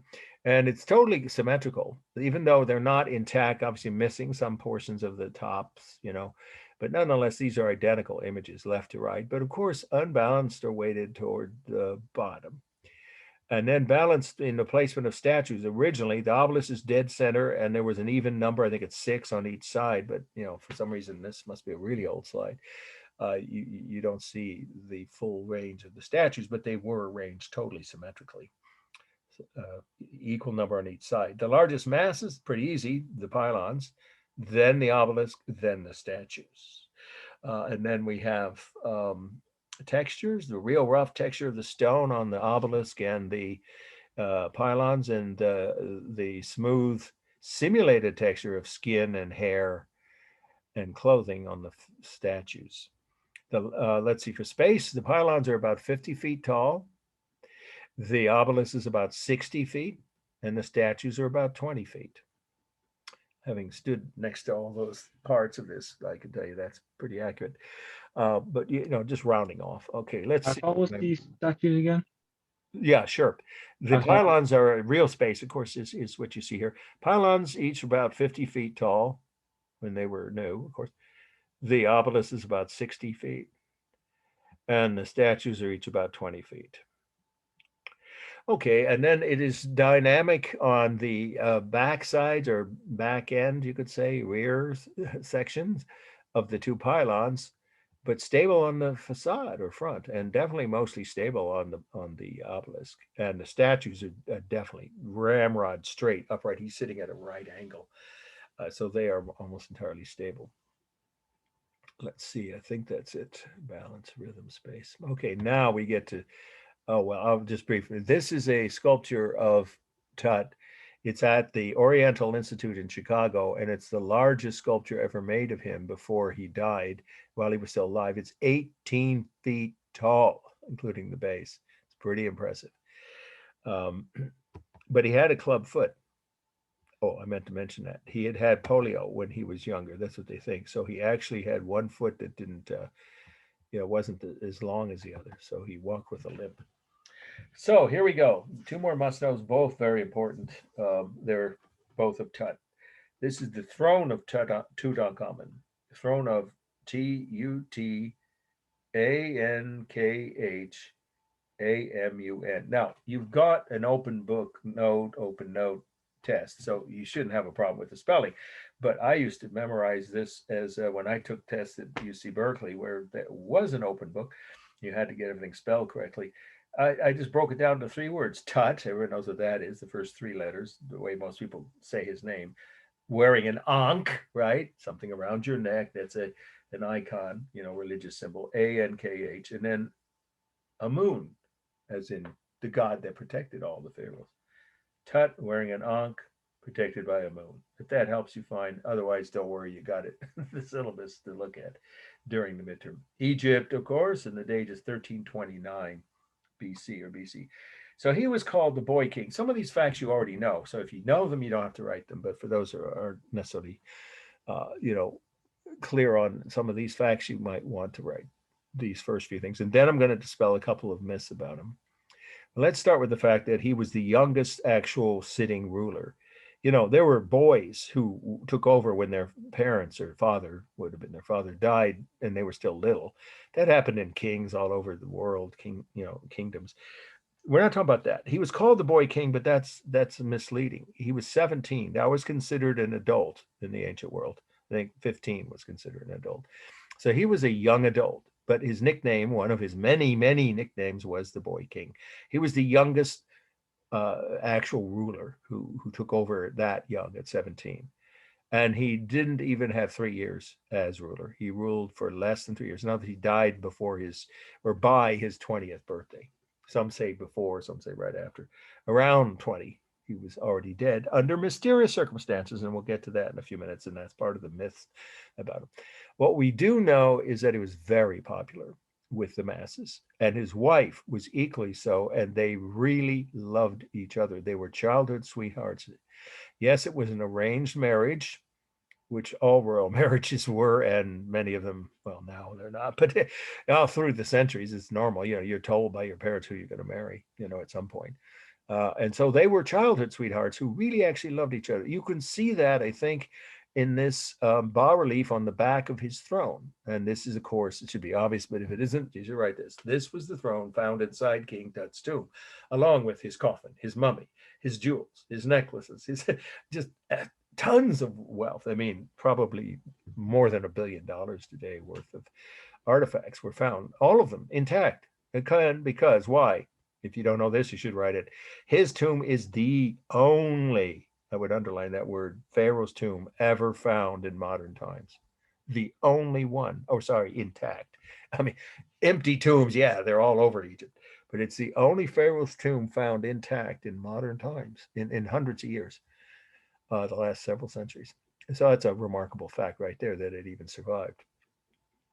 Okay, and then we have the fact that he's seated on the throne that we're looking at. There's the throne, and here's the back of it. So these are about 1/3 life size, or more like 1/4 life size. Yeah, about 1/4. I've seen this. It's at the Cairo Museum. And of course, he's seated and she's standing, and you might think, oh, that's typical. The man gets to stay seated. There were scenes, you'll see them in my own slides in just a few minutes, of Tut's tomb, where they're both standing or where he's anointing her with oil. So they had a very respectful relationship. She was not a co-ruler, though. Don't make that mistake. It didn't go that far. She had no actual power, but she had a lot of influence over his decisions. She was at least as popular, you could just say, well, equally popular with him. She spoke multiple languages. It's an empire. Of course, they conquered people with different languages and religions. So when they toured the empire, she often had as much, adoring crowds cheering her as her husband. And so that's another fact about them, that they were a very popular couple throughout the ancient Egyptian kingdom. or empire, really. And then finally, we have the fact that when he died, all we can say for sure, he died under mysterious circumstances. And I'll get to that with the next slide of his funeral mask. And we know that his one of his main advisors who wanted to become pharaoh, who you could say coveted, that's the right word, the throne, and his wife got both. And some people say that's more than coincidence. The motive is obvious. It could be he was murdered, in other words, but there's no proof of that.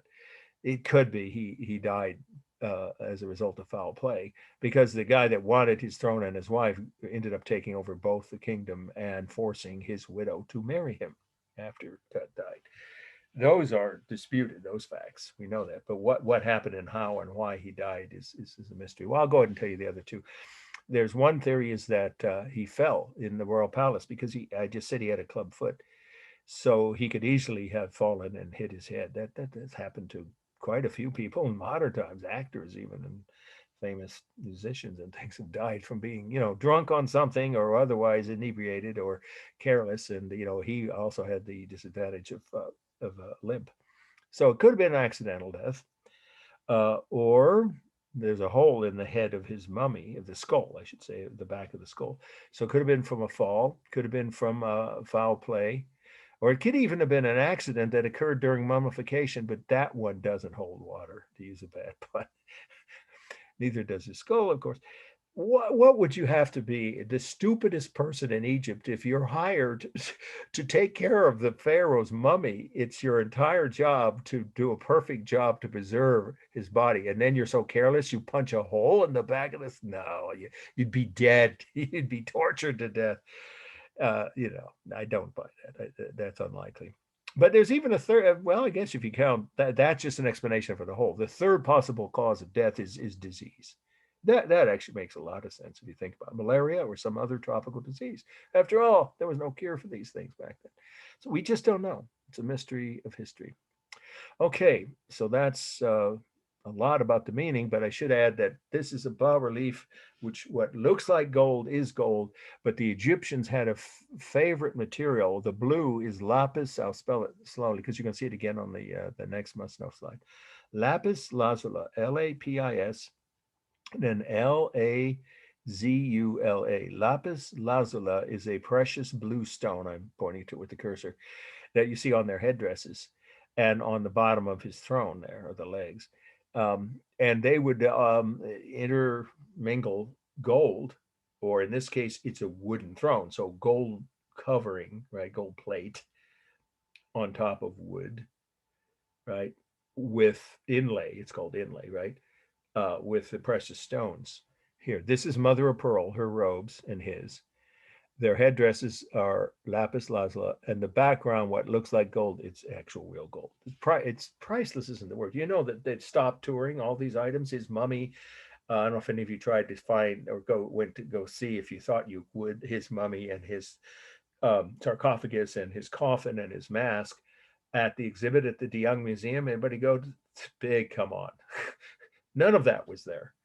None of it. It's never going to leave Egypt. It's too valuable and too expensive to insure it. It did many times. I saw it twice. It came to this country, and then I got to see it again in Cairo. So 3 different times.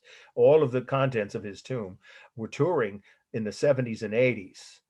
That's when that silly Steve Martin song was on the radio.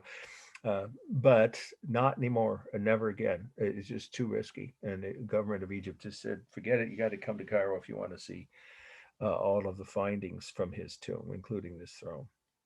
Okay, so let's see. Let's do the formal elements here now. Is it balanced? Oh, yeah.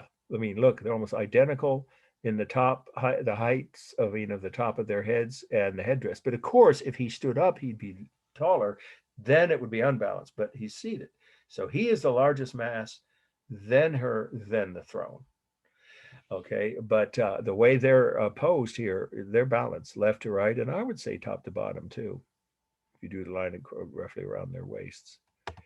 The Sumer texture is just spectacular. It's beyond even what excellent or superb. It's mind, but when you look at this piece in real life, it's just, or in a good documentary, there's some good ones where you get good close up, sharp images of the details. It's pretty impressive. And that's done with, of course, inlay, done with carved line, no painted line here, carved line on their bodies and headdresses, and then inlay of the materials of the gold, the lapis lazuli, the mother of pearl. Okay, and so we have the rhythm, of course, of the arms, hands, feet, legs, heads, headdresses, lots of rhythm.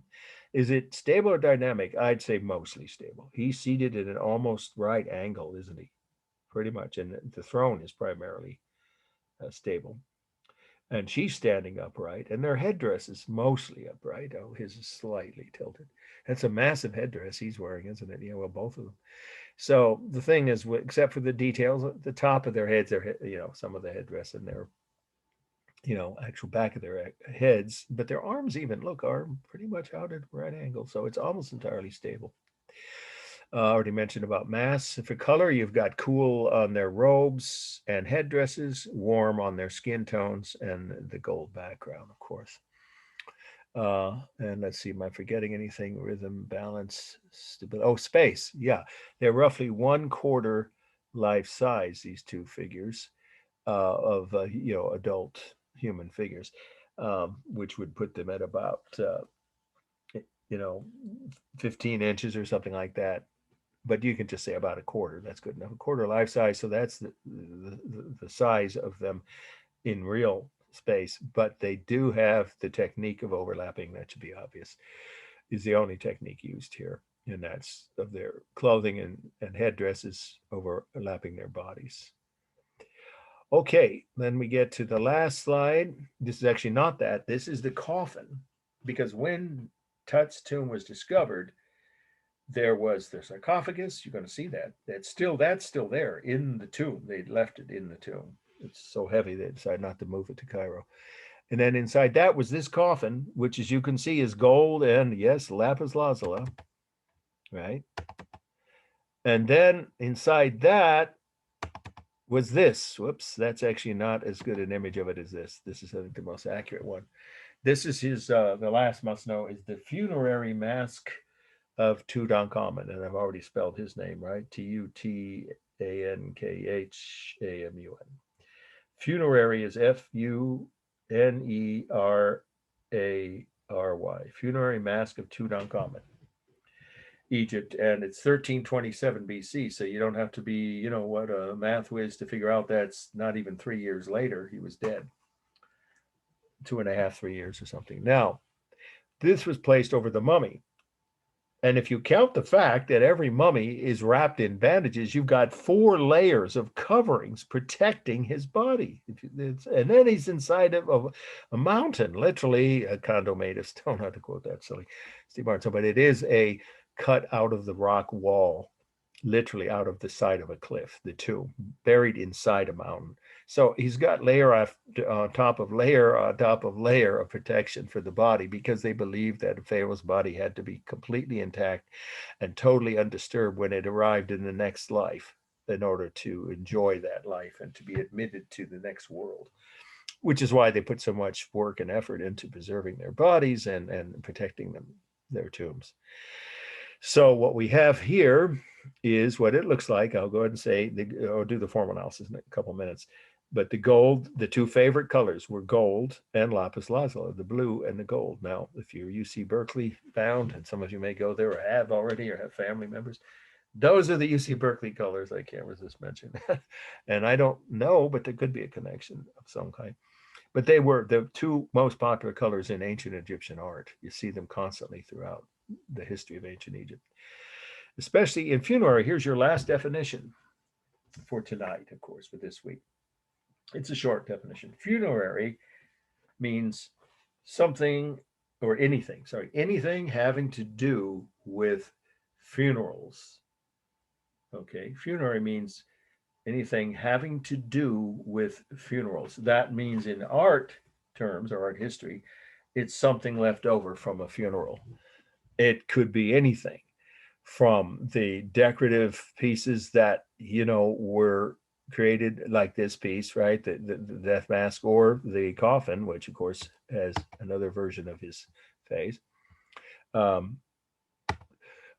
the way to actual monuments such as temples dedicated to that person at their death, or their tombs, such as his tomb, of course, or the Great Pyramids. Anything relating to the funeral of, in human history, of course, was to be a human being's funeral. Any kind of artwork or object created for a funeral or to commemorate the life of someone who just died is funerary art. Okay, so we have here two of the three creatures that the pharaoh could turn into, and that's a right here. Here we have Vulture. yeah, vulture's head on a snake's body. I've always tried to remember how to say that. And then on this, it's just a cobra. So the only thing that's missing here, beside, would be, of course, the falcon, but that isn't usually on a pharaoh's headdress. It's usually those two, a vulture-headed snake and a cobra side by side. Two of the creatures he could have changed himself into. And then the headdress, this is a ceremonial headdress. Now, he didn't have a real beard. He never, either because he didn't live long enough, but by 20 or so, usually, if you're going to have a beard, you'll be able to grow one by 20, right? So some people think he just never was able to grow one, or he just didn't try. So that's a detail that was added as a sign of his importance and his so-called wisdom. The mummy itself had a fake beard on it. In other words, not just the sculptures on top of the mummy, the face mask and the coffin. Okay, and then the eyes are inlaid, that should be obvious, inlaid ivory, black and white ivory for the eyeballs and the eyes. And then we have the fact that this, I think it's obvious, but it isn't to everybody, indicates someone with at least a mixed, actually, we know now, because his mother was sub-Saharan Black African heritage. And so he, by definition, would have been, because he had an Arabic, North African heritage on his father's side, I believe that's right, would have been mixed, right, mixed race. And so he had some sub-Saharan Black African genes or heritage. And it's pretty obvious, I think, in this image of him here. I don't know if anybody remembers when Obama was the first year as president, he did a world tour, kind of introducing himself in his first few months in office. In one place, of course, he went was Egypt, but when he saw this, the Cairo Museum, he said, "Oh, he's got my ears," which is true. That some people's ears are extra large, and it's often true of rulers. I don't know why. Anyway, so these are the real features that we know he had, done from a death. Now here it's a death mask right after he died, but very soon after, within a couple of hours. From wax, of course, if that's not obvious. How do you make a life mask or a death mask, either Nefertiti's bust or this? Wax over the face, right? And then you make the mold, and then you do the statue, the sculpture, whatever it is. Okay, and then the only other thing I already told you about is, so you don't have to write again about the mystery of his death. But we do know that there is something called the curse of King Tut.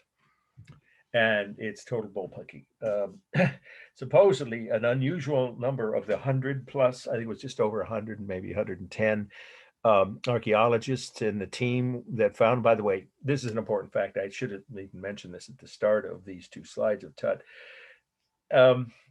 Lord Carter is his name. He was British. He could have taken every single piece out of that tomb, and no one could have stopped him, because England was the colonial ruler of Egypt. Egypt was a colony of England in 1922, exactly 100 years ago. There should be some big celebration of that.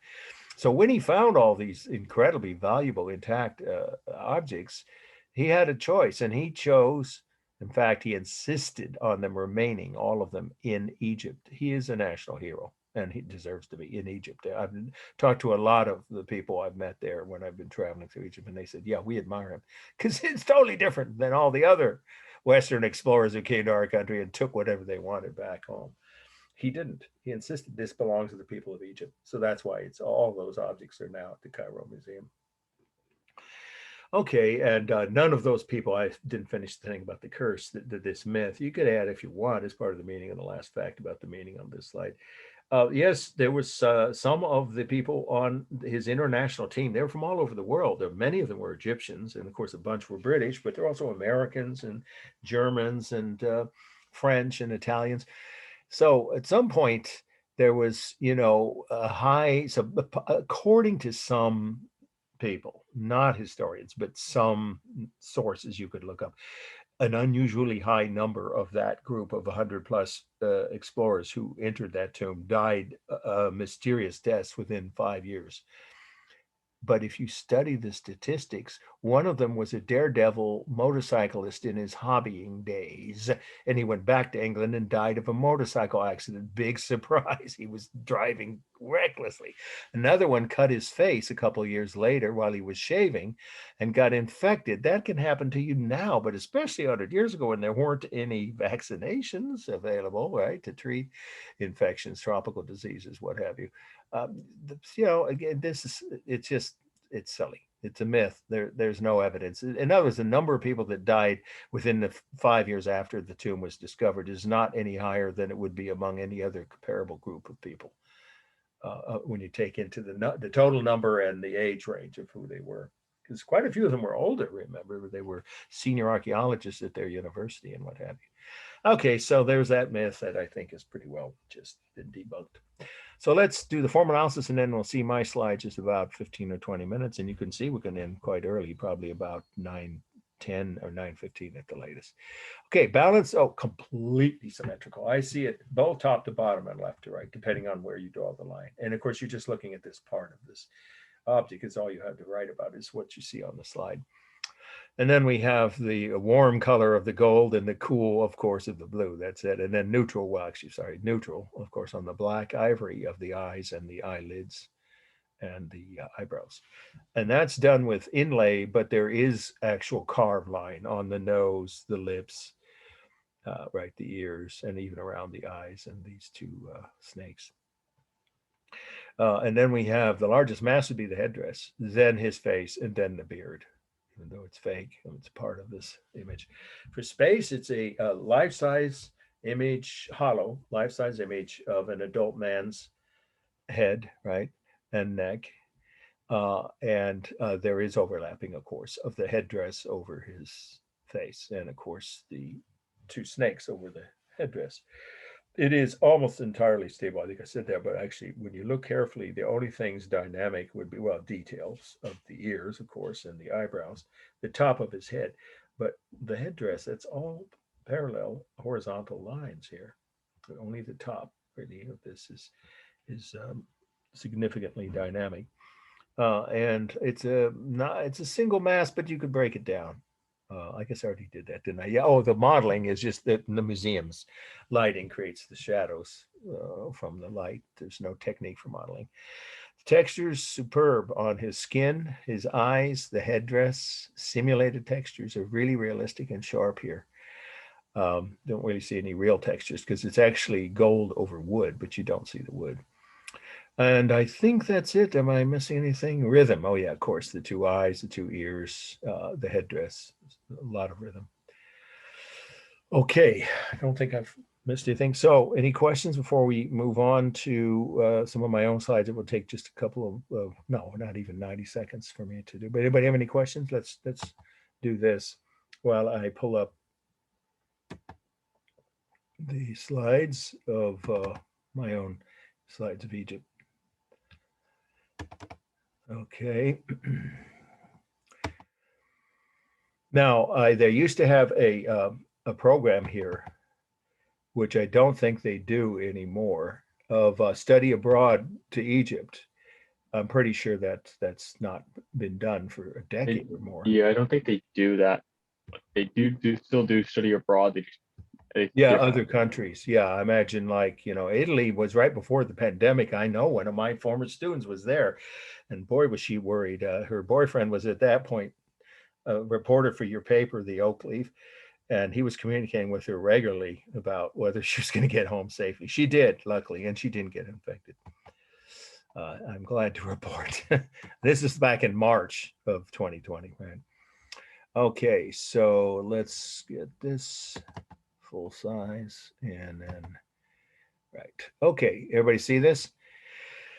Okay, this is a view from the balcony of the hotel I went to. By the way, if you ever go to Egypt, there's some things you're going to hear me say not to do Trial and error. That's, I guess, how I used to travel. I was still a little bit, less experienced than I'd like to think I am now anyway.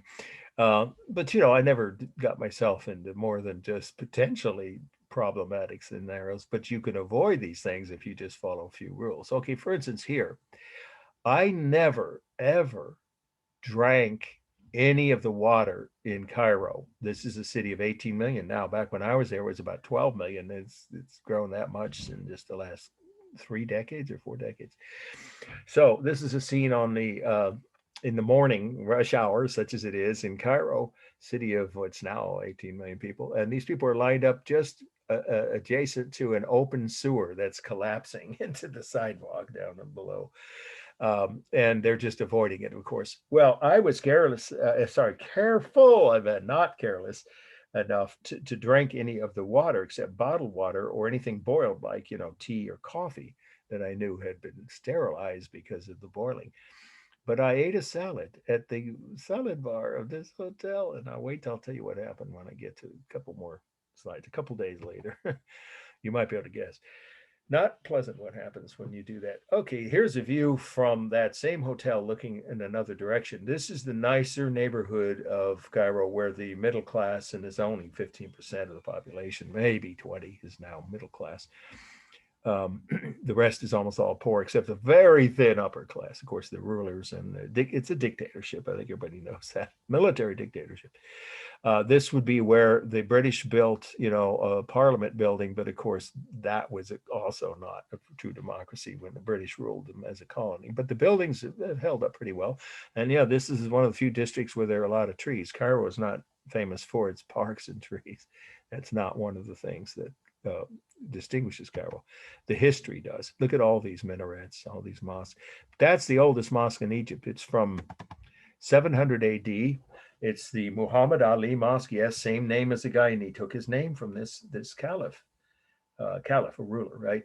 A Muslim early ruler of Egypt when they Muslims invaded and kicked out the Christians. The Christians were the dominant religion there, by the way, from the Roman Empire on.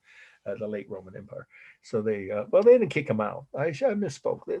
Some of them felt like leaving, but they took over and they, became the dominant religion, as happens in human history.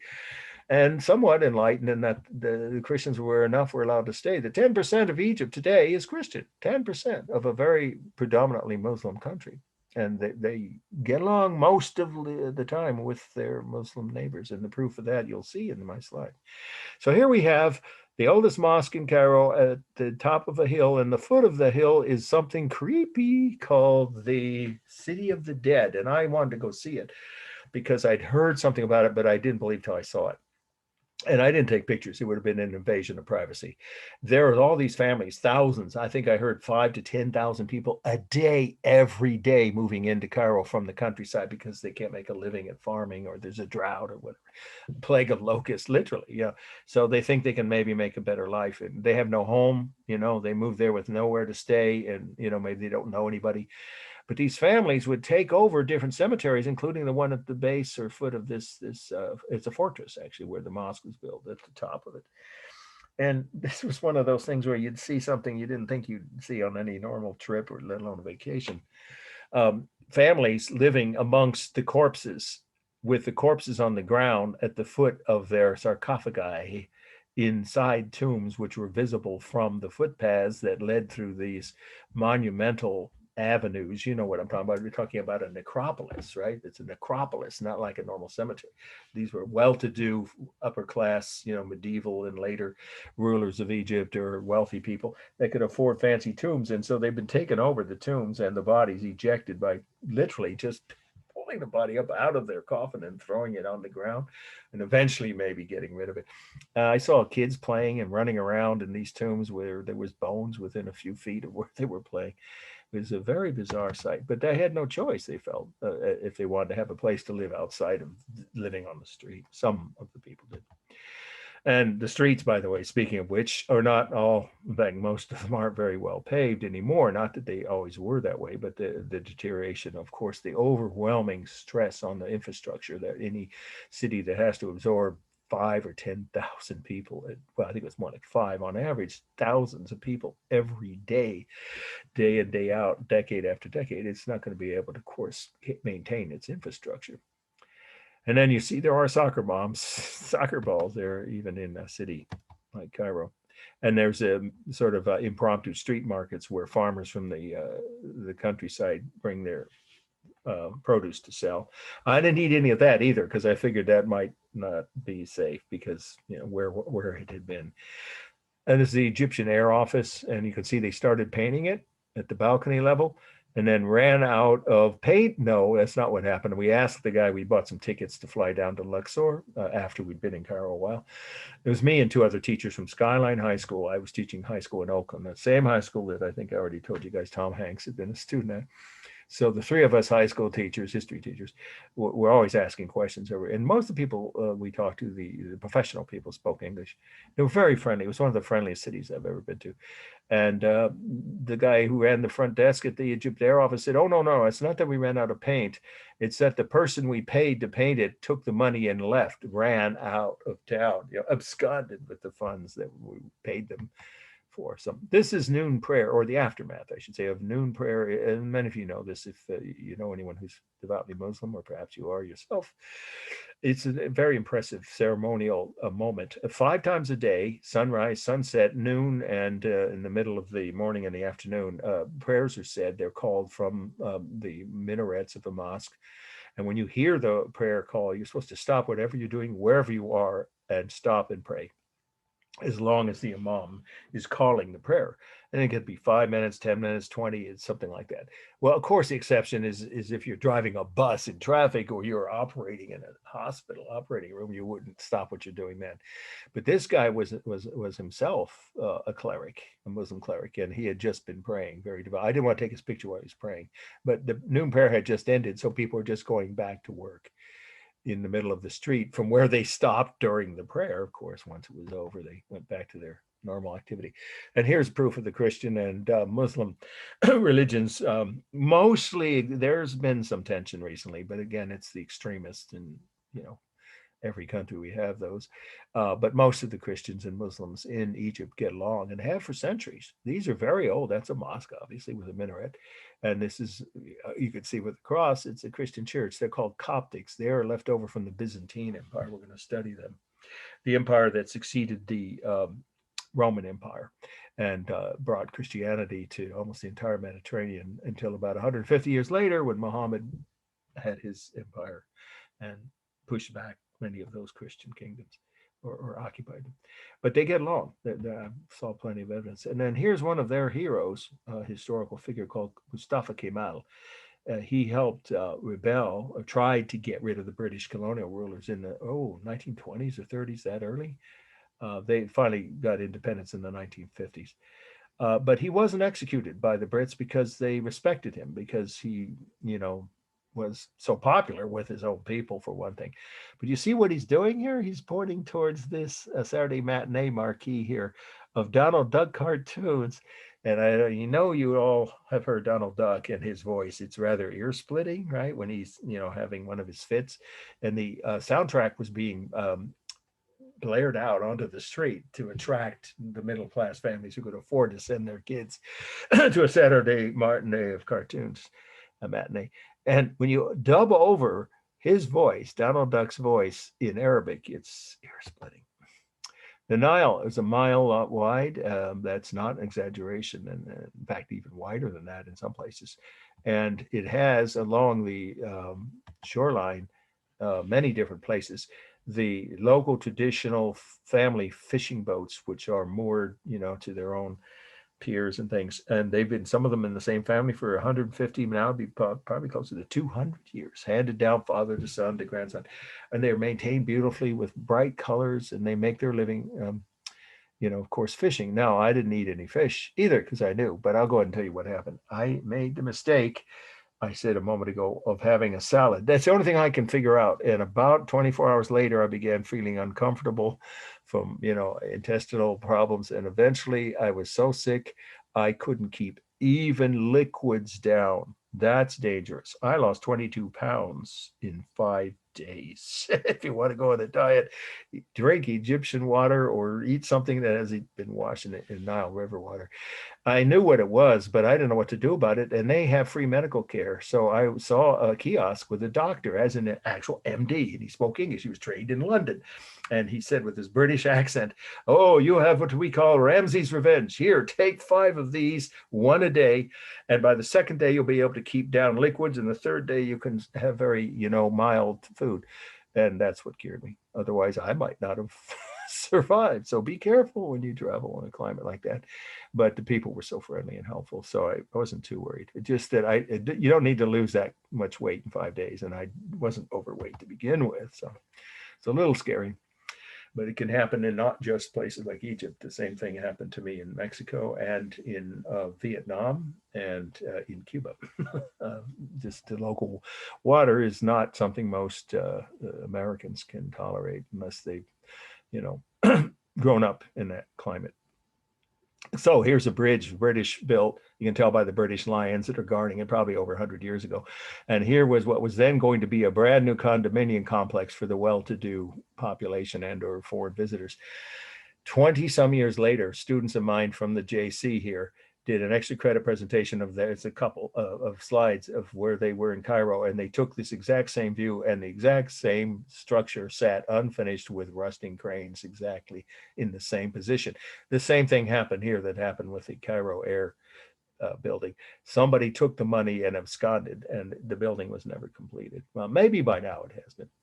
Here's an example of when you've heard that phrase, some of you, of, oh, it's better to ask for permission. I'm sorry.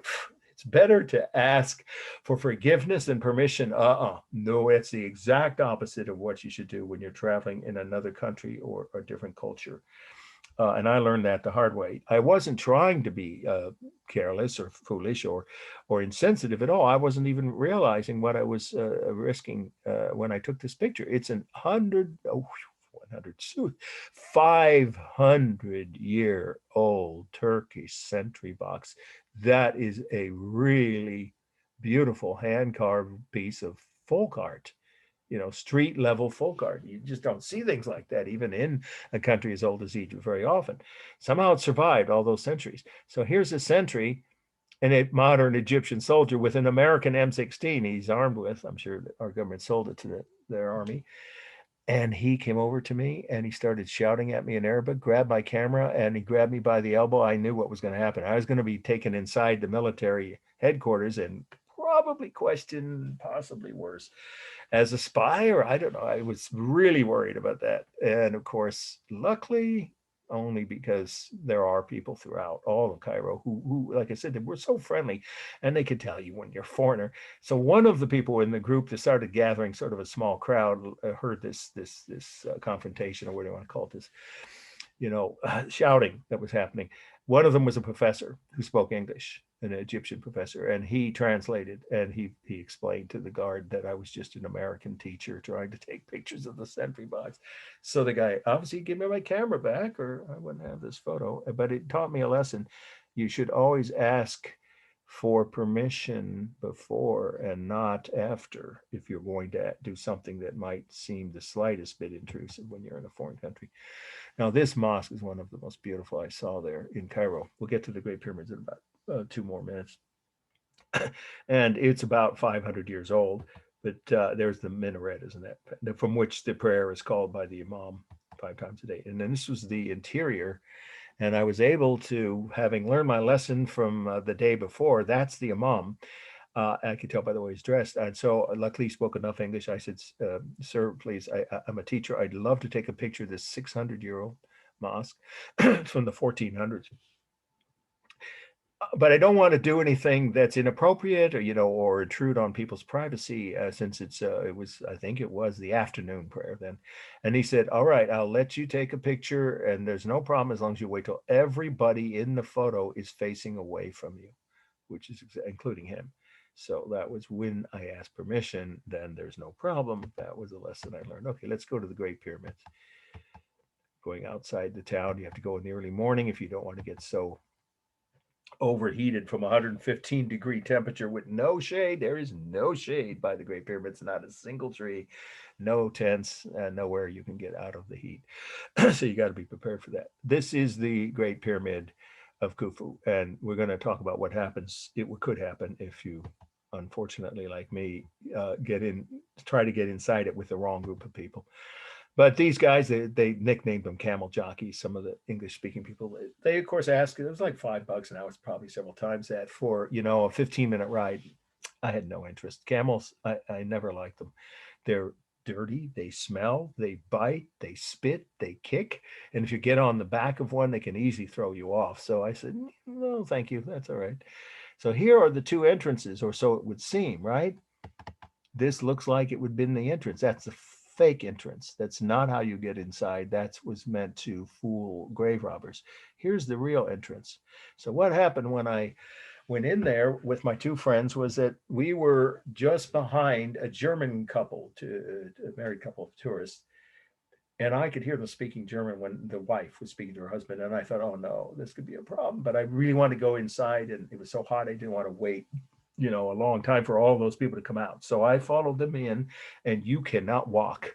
There's no way you can walk in that tunnel unless you're a child, maybe a little kid, like a 10-year-old or even younger, because the ceiling is barely some places 4.5 feet.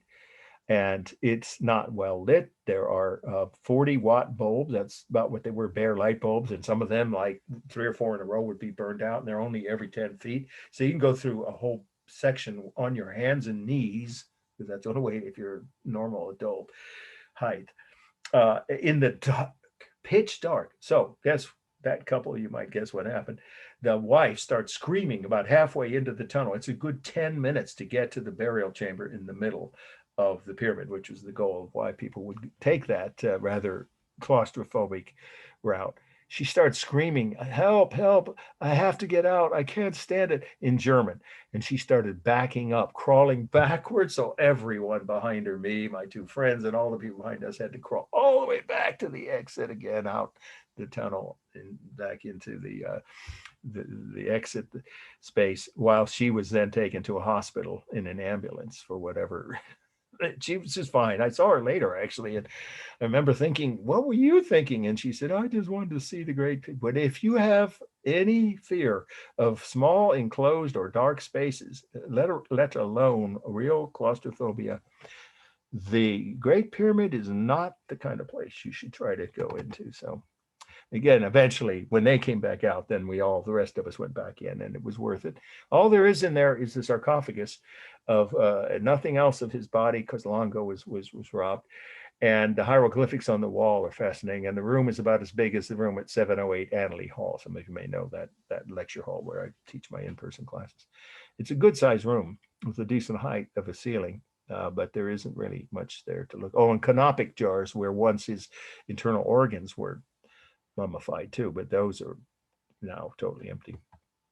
Okay, you see it's a man-made mountain, quite literally, when you get up close to it.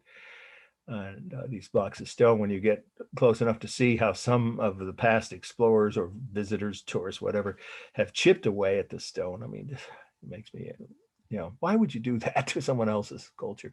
But somebody did at some point, and they give up about 8 or 10 rows of blocks up here. I thought I was going to climb maybe halfway up. No way. I got about maybe up to about here, and the heat was just overwhelming. Plus, I was starting to feel Ramses' revenge from that. Okay, so let's see King Tut's tomb. This is the Nile, and you have to go before sunrise if you don't want to bake to death, because again, no shade. And in the Valley of the Kings, it's even hotter than it is in the desert outside around the Great Pyramids, because it's all stone, and it's all enclosed. I mean, not enclosed, but surrounded by high cliffs. You'll see what I mean. So if you get there much after sunrise, certainly a couple hours later, you literally, the heat is just unbearable. So you got to get up before sunrise, 4 a.m. Get a guide who speaks English. We were lucky to find one through the hotel desk that we stayed at. And this 100-year-old boat takes you across the river in the town of Luxor, 350 miles south of Cairo. And this is the Valley of the Kings. That's all shavings and tailings, I think they call them, or shavings, from other explorations which didn't find diddly except empty tombs. And if you look closely, you can see that some of them, right, have been bored into. Some of the, they tried to find, like there's one. And all there was they were empty until King Tut's tomb was found in 1922 by Lord Carter. Okay, so here's the entrance to it. This is really, when I look at this, it still sends chills down my spine sometimes, because I remember the feeling of what it was like. The guide we had talked to us and told us this. Lord Carter and 100 of his fellow explorers and archaeologists, they get to the entrance and they can tell they've probably found an intact tomb, but to know for sure, they have to get into it, and it's solid rock covering over the entrance. So they had to use dynamite, and there's no certainty. If they use too much dynamite, they'll destroy what's inside. If they use too little, it'll just cause a rock slide or a landslide. Could even cause them to be killed by falling rocks, or just bury it under more rubble. And that would take even longer to dig through. So they were lucky that they had some experts in, mining technology. Then they put exactly the right amount of dynamite. And so it opened. This is what the original entrance looked like. And here we go. This is the inside of his tomb.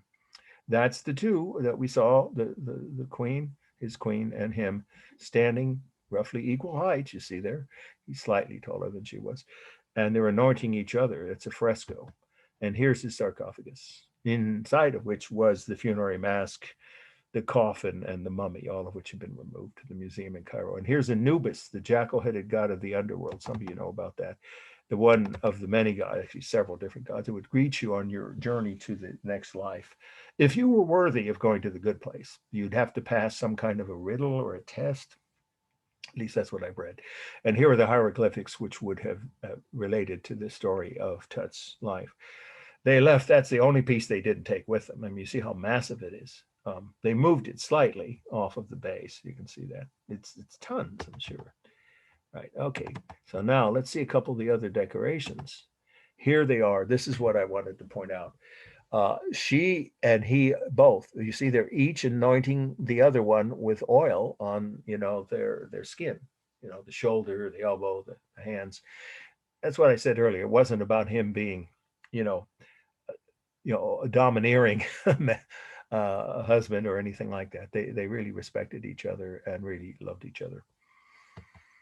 And then these are some of the servants that, this is actually a different tomb. I figured that out after 3 or 4 times of showing these slides and looking them up. Because this is over 35 years ago, I was in Egypt. But they didn't, there's another myth. They never killed their servants and buried them or forced them to die at the same time or right after the Pharaoh died, and then put their bodies in so they could go with the Pharaoh into the next life. If they chose to, the servants sometimes asked for that when they died of natural causes, either before or after that Pharaoh they were serving. They might want to go to the good place where they assumed the Pharaoh would go, because it'd be a better part of the afterlife to be in. If you were a servant, then, some unknown, kind of limbo or even a bad place. So sometimes they asked for that, but they weren't required to. And certainly their wives were not thrown into their tombs with them. There's some Hollywood movies that have that fake myth in them. And here's the ceiling of the lapis lazuli color that was used. Cobalt blue is actually what it's called when it's, sorry, I didn't mean lapis lazuli, I misspoke. That's the actual stone we saw on the face mask, the funerary mask. This is a kind of color. The Egyptians, again, the color combination is the point here. The gold, right, light colored, but nonetheless yellowish kind of gold, warm color, and the cool blue called cobalt blue. They invented frescoes. That's on that list of things that might appear on the midterm. I might say name 2 of the things that, or among the 2 things that, or whatever, several things that the Egyptians invented were X, Y, and Z. Right. We'll talk about how to study for the test the week before. But anyway, the point is that this is one of the inventions the Egyptians created, frescoes, especially on the walls of their tombs. And you can see them on every pharaoh's tomb. And I guess this, I assume that means he had both Taurus and Leo as maybe it was his 2 parents' birth side. And this is the underworld gods include a hippopotamus god and a crocodile god. And then there's a different tomb. Here is a very fertile, prolific, however you want to say, productive queen, right? Who had many, many children. You might be able to see them literally tumbling from her womb. And why was she so fertile? Well, I'm not going to have to say why. You can maybe guess from the image of her husband on the other side of the same wall. They weren't hung up about the human anatomy, the Egyptians. Okay, we'll do about two or three more minutes. Okay, let's go through. These are some of the again, we're talking about vultures, and in this case, that, creatures, in other words, that a pharaoh could turn himself into. And here is an actual god of the sun god that we talked about with Nefertiti, a disc like the sun with almost looks like handles that are shaped like cobras and wings, the god Ra. And then this is what the actual Hatshepsut's tomb looks like. You see how different, and when you can see all three levels. It's very interesting because you see her sculpture, and she was over 6 feet tall. She's one of the tallest pharaohs, and again, one of the only 3 female pharaohs. And her tomb / temple, I should say temple, we don't know if it was her tomb, has images of what she looked like. She had a very distorted set of features. Her body was elongated in ways that Lincoln's body too, as in President Lincoln also had that, but she even more so. And so these are slightly exaggerated, but not too much from what her proportions were. And then here she is as a falcon with her royal headdress on. So we'll finish up with, let's see, I'll show you Karnak, just Karnak, because that's the next 2 or 3 slides. But this is a temple that Alexander the Great built when he conquered Egypt. And when he was there, this gives you some perspective. If you think of it this way, when he was in Egypt, the pyramids were 2,300 years old already, and he lived 2,300 years ago. So if you do the math, that means that the pyramids were as far back in the past to him as his period is to us, which gives you some perspective, I think, if you follow me there. I mean, it's remarkable how far back the ancient Egyptians had, well, at that time, the most advanced civilization, I would say, in the world, but certainly in the Western world, 5,000 years ago. Okay, so I'm going to go, that's some of the slides. I want to get to Karnak. These are all interesting. Yeah, here it is. These are the rows of columns that go back a mile along the Nile. I told you what, so we'll end with just a handful of views of this. These columns are 60 feet tall. And see, there's another obelisk here that's even taller. That one gets to about 80 feet. These are all in, there's 2 filmed versions of the Agatha Christie mystery novel called Death on the Nile. Also, any good documentary about Egypt and even some other films that were filmed there. It's one of the largest temple complexes. And by the way, it's the inspiration for that scene in Raiders of the Lost Ark, if you didn't know that, where obviously Harrison Ford's character, right, Indiana Jones, is looking at a model of this very temple and trying to figure out when the sun hits it, what time of day and all that. And that's, when he gets thrown in a snake pit, that part of that movie is modeled after the model in that movie is based on this real place. These are immense columns. They invented columns and temples too. See, the tops are very much dynamic, circular disc type patterns. And this is Ramses himself. This is one of those statues of him in front of the pylons. Well, actually, this one's further. I'm sorry. This is inside the temple complex, and this one is about twice life size, where the ones outside are even more like 3 or 4 times, 20 feet tall. This one is about 12 feet tall. And then there you have them, the pylons that we talked about earlier, and the city of Karnak, of Luxor in the background. And then we'll end with, let's see. Yeah, the last thing to say is here, that kid, I was worried because the coach man, whatever, he owned this coach. He gave us a ride, me and my 2 teacher friends, and I asked him if it was okay to take pictures of the coach. And then I wanted to get pictures of the kids playing without, interfering, in any way with their privacy. So he told me it was okay. And he talked to them first, and they said, we don't mind if this man takes our picture. Again, permission, not, forgiveness. Okay. I hope you guys found that interesting. And here we go. Stop the share. And I'll stick around, as I always do, with any questions you may have about anything we've just covered or about your papers, which you have some time now. But you should pick a topic at least between now and remember, we're not going to meet next Monday. It's a federal holiday. Yeah, thank you. Well, it's always fun to share something like that, because who knows if only 1 or 2 students a year actually get to these places, or even just any other historic sites. Some of the things I hope that I've mentioned will stay with you. And, like for instance, not assuming people have the right to just do whatever they want when they go someplace. I got to tell you this one anecdote. This is a very short one. The first time I traveled, I hitchhiked. I lived on $2 a day. I slept on the ground in my sleeping bag. That was a trip where I went into Stonehenge and also broke a rule and almost paid for it. But that was at the end of that trip. One of my strongest memories is this couple from somewhere, it doesn't matter where. I think it was Texas. I'm not picking on any one state. I have a homeless brother that lives in Texas, and my best high school friend is there helping my brother so he can stay out of homeless shelters. It's not about that. It's just that it happened to be, this was an American couple. They got off a Rhine cruise boat on the Rhine River. They went into a little beautiful medieval shop in a building 500-600 years old, where the family had owned it for generations. And the woman walked up to the counter and started banging on the counter, proprietor, proprietor, I want service. Every other American in that shop was so embarrassed. 1 or 2 of us should have said something, but we were a little, taken aback to the point where, and that's, a stereotype, and it's extreme. And I didn't see most of my fellow American tourists acting that way. And it wasn't just Americans. There were some German and British and Japanese tourists and others from other parts of the world. Just being rude in another person's country, the point is something that I think is one of the worst offenses, cultural offenses. Of course, it doesn't physically harm anybody, but it's totally inexcusable. You're visiting, you're a guest. He was serving another couple and talking to them, and this woman interrupted them as though she was the only important person in the room. But she probably acted that way back home, wherever she was from, too. Okay, I'm sure none of you would ever think of doing that. All right, you guys, any questions now? Remember, is my sort of unofficial office hours, because since we're not seeing each other next Monday, we have a 2-week hiatus. I will answer any questions by email, but now is a good time if you have any live questions that you wanted me to answer about your, researching on your papers or extra credit or anything we covered tonight. Anybody? Okay, one more time.